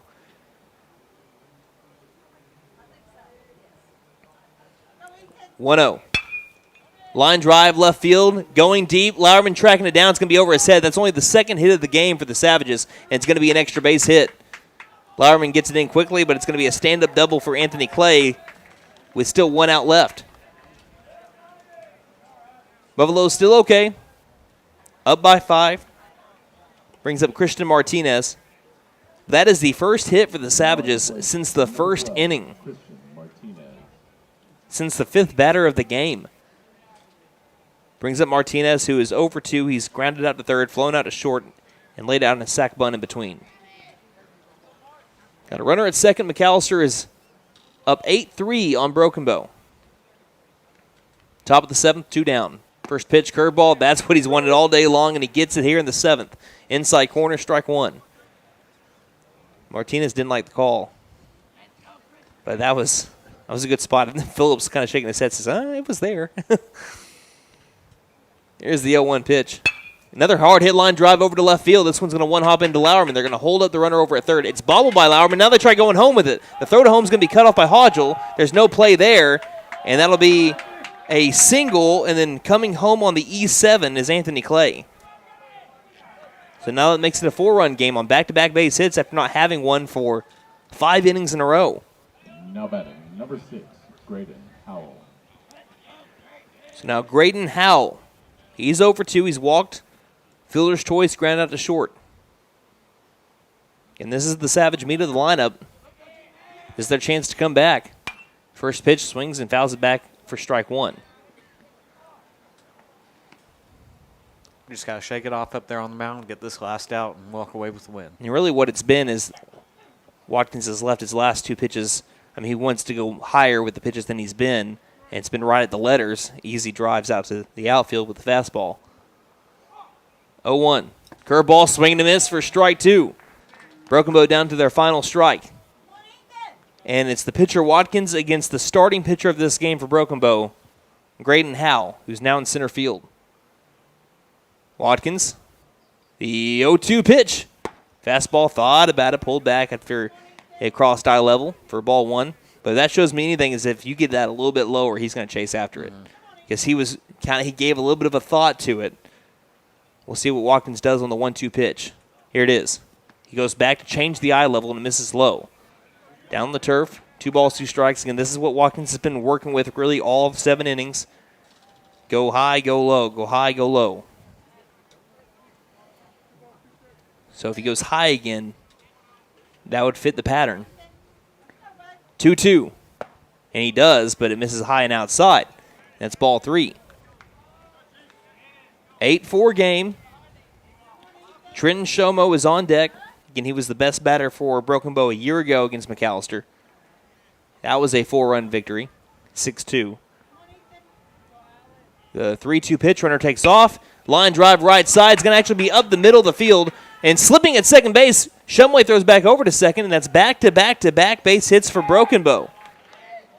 They had 1 hit. As coming up a little bit gingerly here is Christian Martinez. After he did slip, taking the turnaround second. After having only 1 hit for the first 6 innings, they have hit the ball 3 times in the 7th with 2 down. Mm-hmm. Double, single, single brings up Trenton Shomo. The man on deck, which right now would be Braden Williams, represents the tying run. So things starting to get a little interesting. Again, the wind is blowing out to left field, too. 1 swing of the bat could make this a 1-run game. First pitch. Curveball low, ball 1. Shomo has been hit by a pitch. He's walked and flown out to right field. Wind has died down a little bit, though, since noon. Big lead at second base. 1-0 pitch. Can't catch the knees. It'll be ball 2.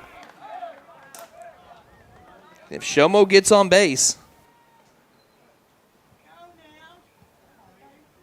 it would be either Braden Williams or Bladen Medic, which either way, both of them have hit the ball hard today. 2-0. Misses upstairs for ball 3. 3 balls, no strikes. If Shomo gets on base, the tying run is at the plate. And now Broken Bow starting to chant. Trying to get in Watkins' head. Watkins fires, and this is upstairs, and it is ball 4. And the bases are juiced. Tying run at the plate with the wind blowing out to left. And it will be Braden Williams. He saw 1 pitch, and he lined it to the center fielder, Aiden Shumway, but he got plenty of barrel. Phillips will go speak with Watkins. It's 8-4. But the base is loaded for the 5-hole batter, Williams. Now batting for Broken Bow, number 0. Broken Bow not dying. They're doing all this with 2 down right now. It went fly out to first and strikeout. Then double, single, single walk. That's exactly what they did in the first.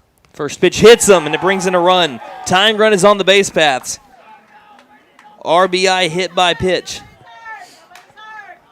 There has been 1 person that has warmed up for McAlester today in the bullpen, and it has been Aiden Shumway. There is some activity going on in the McAlester dugout. And we will have more than likely a pitching change here. In an 8-5 ball game, tying run is at first base. Coach Meadows is coming out with gloves, and we will have Aiden Shumway trying to close this out in what is officially now a save situation. 8-5 McAlester leading, but the tying run at first with the bases loaded and 2 down. We'll take a break and be back here in just a moment. Here at Reagan Auto, we offer a variety of services for your vehicle needs. AC and heat repair, brakes, tires, front-end repair, alignments, electrical repair, and everything in between. We are proud to offer a select line of engines and transmissions backed by a 3-year, 100,000-mile nationwide warranty. Give us a call at 918-715-3236 or stop by and speak to one of our advisors about how we can help. 306 East Wyandotte in McAlester. From the team at Reagan Auto, thanks for your business. Hey guys, it's Sam from Sam Wampler's Freedom Ford in McAlester and Eufaula. With 2 locations to choose from, we have close to 200 vehicles on the ground and coming in. And with vehicles starting at $29.95, we have something for everyone. And if you need parts or service, we are loading up at both locations to serve you better. Plus, with our mobile service van and our pickup and delivery, we can help you with sales and service no matter where you are. So come see us at Sam Wampler's Freedom Ford in McAlester and Eufaula and let us make it happen for you. My wife makes the best lasagna, even in that old kitchen of ours. She deserves the best kitchen money can buy, but all our cash was tied up. So we went to the Bank N.A. for a loan for our kitchen remodel, and the folks at the Bank N.A. came through for us and our family. Plus, the Bank N.A. is local, so the money stays in town. Call 918-423-2265 or go into the Bank N.A. to get your loan for whatever your family wants or needs. The Bank N.A. Strong, secure, and ready to loan. Member FDIC, Equal Housing Lender. So things have gotten really interesting really quick. It was an 8-3 game, but Broken Bow having 3 out of their 4 hits in this game in 1 inning. And it was all with 2 down. Double, single, single, then a walk and a hit by pitch to bring in a run to put the tying run at first base. They go ahead, run at the plate, and that's Jackson Lindley. Now onto the mound. It's called the Bullpen, brought to you by Jet Tire Service. They've been serving Pittsburgh County and beyond since 1962. They offer 18 major tire brands. Aiden Shumway. First pitch from Shumway today is going to be in the turf. Phillips bodies it up for ball 1. Watkins goes out to center field. Shumway on the year, 0-1 record. 8 1/3 innings pitched, 4.20 ERA, 5 strikeouts to 6 walks, 172 batting average against the lefty Shumway. 1-0. Swings and misses for strike 1. Lindley is 0 for 3. He is struck out, grounded out to short, and flown out to right. Now the heart is starting to beat a little bit faster. Here's the 1-1 from Aiden. This is upstairs. That's ball 2. It's never just a calm game with Broken Bow. Doesn't seem like in any sport either, right? 2 balls, 1 strike. Shumway takes a deep breath. No room for error with the bases loaded. 2-1. Misses upstairs. He's not getting the curveball down. And the count is now 3-1. Should Lindley get walked, the tying run is in scoring position. 3-1 the count, and the pitch to Lindley. Swing and a miss is actually fouled back into the glove of Phillips for strike 2. 3 balls, 2 strikes. Could this be it? The windup. Runners take off. The payoff. Swing and a miss for strike 3. Aiden Shumway comes in, closes the door, and the Buffaloes, winners of 4 straight, as they take this one 8-5. Ladies and gentlemen, Buffalo fans far and wide, grab that brush and paint that win column black and gold. Ethan Watkins goes 6 2/3. Aiden Shumway comes in to get the 1-out save, and the Buffaloes with winners of 4 straight, and they win their 11th game. In reference, they didn't win their 11th game of the year last year until April 20th. They get it on March the 30th this year. So again, 11-4 is now the record for the McAlester Buffaloes. 8-5 the final score here today. We do have JV baseball coming up next, but you can catch that by just coming to the game. Come on out. It's a beautiful day for baseball, and cheer on the McAlester Buffalo JV squad taking on Broken Bow here in just a minute. Again, we'll have our final stats after a quick word from our sponsors once more. It's after we tally all these stats here on KNED. Here at Reagan Auto, we offer a variety of services for your vehicle needs. AC and heat repair, brakes, tires, front end repair, alignments, electrical repair, and everything in between. We are proud to offer a select line of engines and transmissions backed by a 3-year, 100,000-mile nationwide warranty. Give us a call at 918-715-3236 or stop by and speak to one of our advisors about how we can help. 306 East Wyandotte in McAlester. From the team at Reagan Auto, thanks for your business. Hey guys, it's Sam from Sam Wampler's Freedom Ford in McAlester and Eufaula. With 2 locations to choose from, we have close to 200 vehicles on the ground and coming in. And with vehicles starting at $29.95, we have something for everyone. And if you need parts or service, we are loading up at both locations to serve you better. Plus, with our mobile service van and our pickup and delivery, we can help you with sales and service no matter where you are. So come see us at Sam Wampler's Freedom Ford in McAlester and Eufaula and let us make it happen for you. My wife makes the best lasagna, even in that old kitchen of ours. She deserves the best kitchen money can buy, but all our cash was tied up. So we went to the Bank N.A. for a loan for our kitchen remodel, and the folks at the Bank N.A. came through for us and our family. Plus, the Bank N.A. is local, so the money stays in town. Call 918-423-2265 or go into the Bank N.A. to get your loan for whatever your family wants or needs. The Bank N.A. Strong, secure, and ready to loan. Member FDIC, Equal Housing Lender.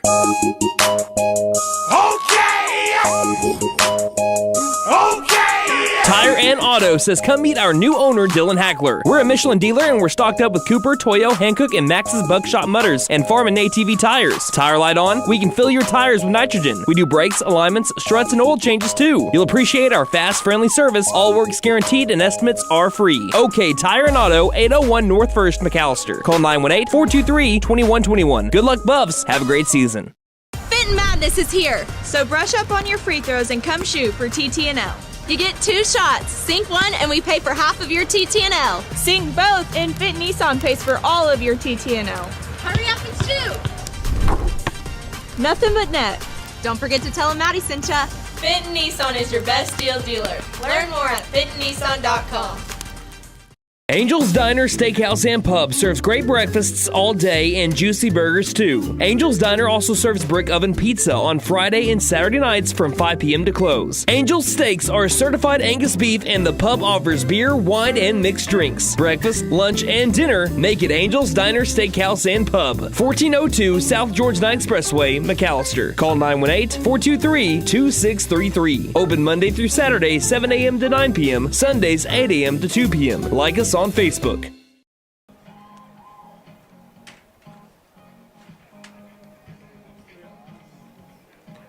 Welcome back to McAlester, Oklahoma. Things got pretty interesting in the end. McAlester looked like they just had some things to seal on up, but Broken Bow would not go away. They had 3 out of their 4 hits in the final inning, but Aiden Shumway came in, closed the door with one batter with the bases loaded. Tying run was at first base. It did not matter to Shumway one bit. He ends up getting the strikeout for the save, and McAlester improves to 11-4 on the year to win 4 straight for McAlester. And another game decided by 3 runs or less that McAlester has won. They are undefeated in those games so far, which last year they really struggled in. We'll talk about that a little bit more in the post-game recap. But right now, let's look at our post-game stats. That is brought to you by Big V Feed Center. See Big V Feed Center in McAlester, Hadco Farm and Ranch in Kiowa, and Shakota Wholesale Feed Company in Shakota for your spring feeding program needs. Let's start off with the Broken Bow Savages. They fall in their 5th game in a row. They fall to 4-8 on the year.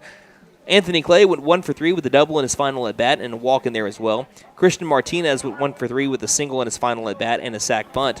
Graydon Howell, again a trend here, single in his final at-bat, walked in his first at-bat.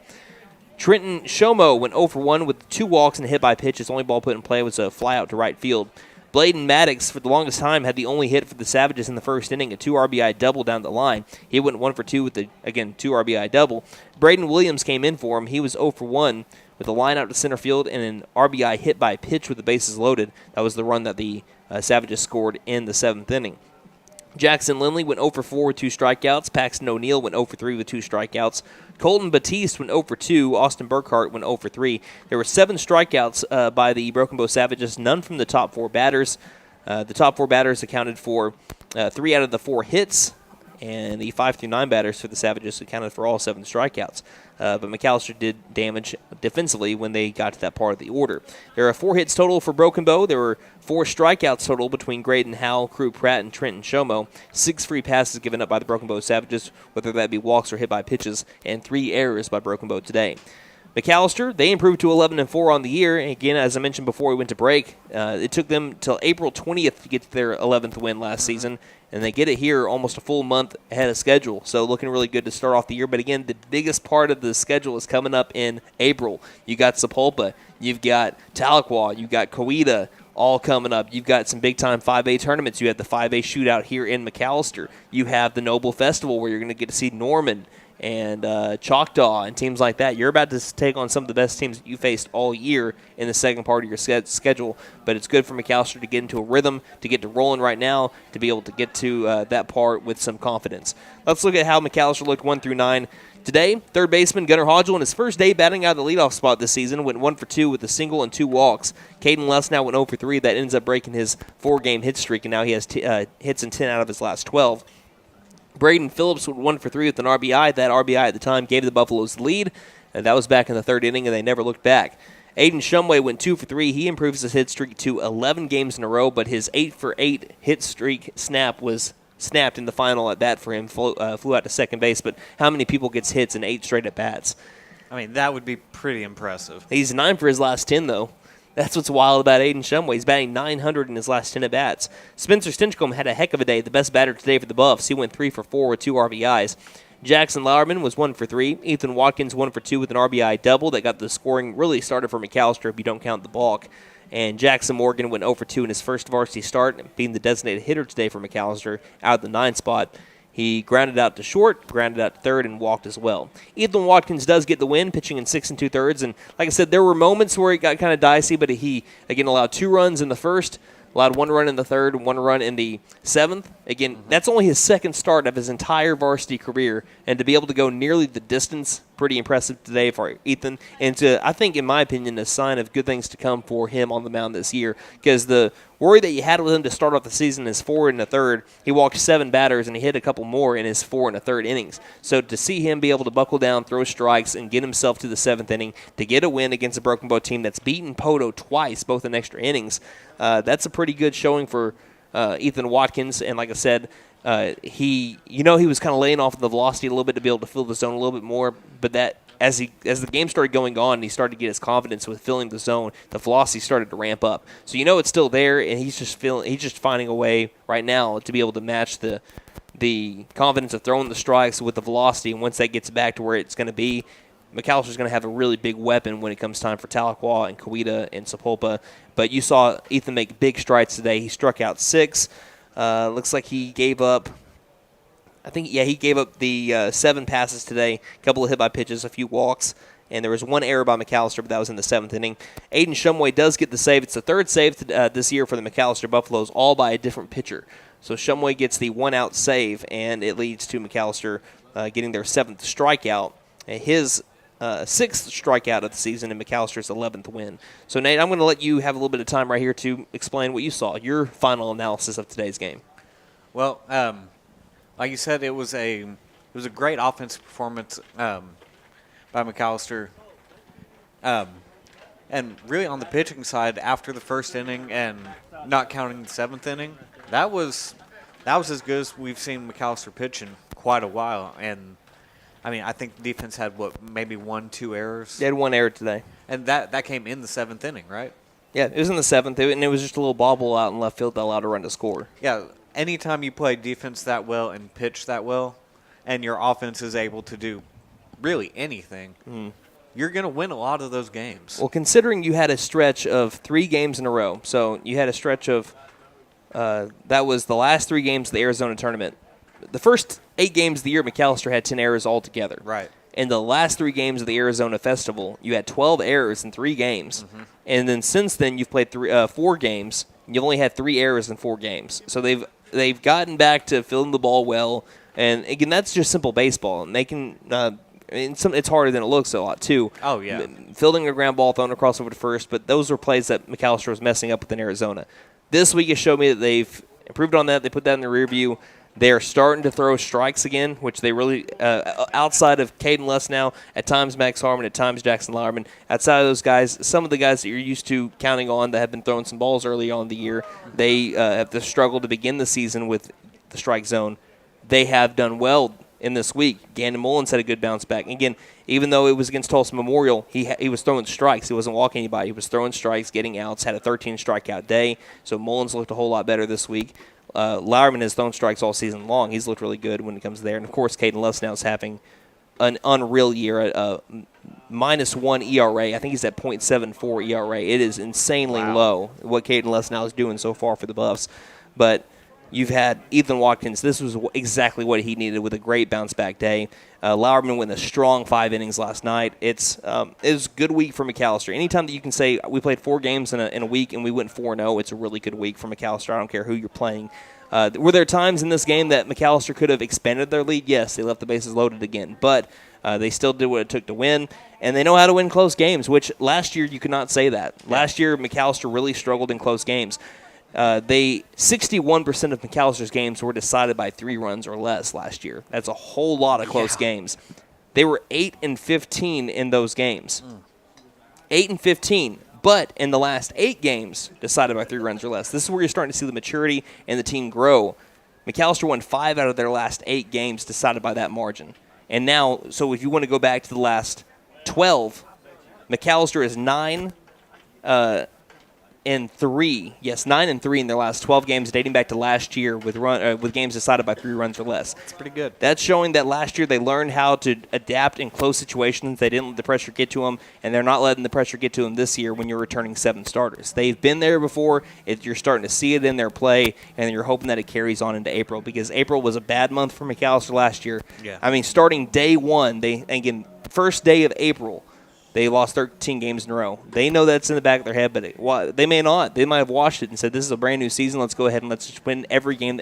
That's what they're thinking. Go out there. We're going to win every game that we step on the field for, and they're going to continue to try to do that. They'll have a doubleheader on Monday. That'll be against Dell City, and that'll be a district doubleheader, 4 o'clock and 6:30, before they go to a really tough Noble Festival. It's tough every year. So we'll see how McAlester can fare next week. Hopefully it can be the same type of week that we had this week. Can you thank our sponsors one final time, and we will call it a day. I'd like to thank Sam Wampler's Freedom Ford, The Bank N.A., OK Tire and Auto, Fenton Nissan, Angels Diner, T&W Tire, Freeze and Flare Heat and Air, and Reagan Auto. Thank you for putting us on the air not only today, but all season long. And a big thank you to our board operator, Mr. Todd Allen, back at the K&D Studios on Electric Avenue, as well as Nate Brown on the camera this afternoon. Excellent job as always, sir. And thank you, the listener, for spending your Saturday afternoon with us as well. One final time from Mike Deek Field in McAlester, Oklahoma. It was the Buffaloes 8 and the Broken Bow Savages 5. Until Monday, when we have a doubleheader back here at Mike Deek Field, weather permitting, this is Brandon Green saying, Buffaloes win. And don't just have a great day, have a Buffalo day, everybody.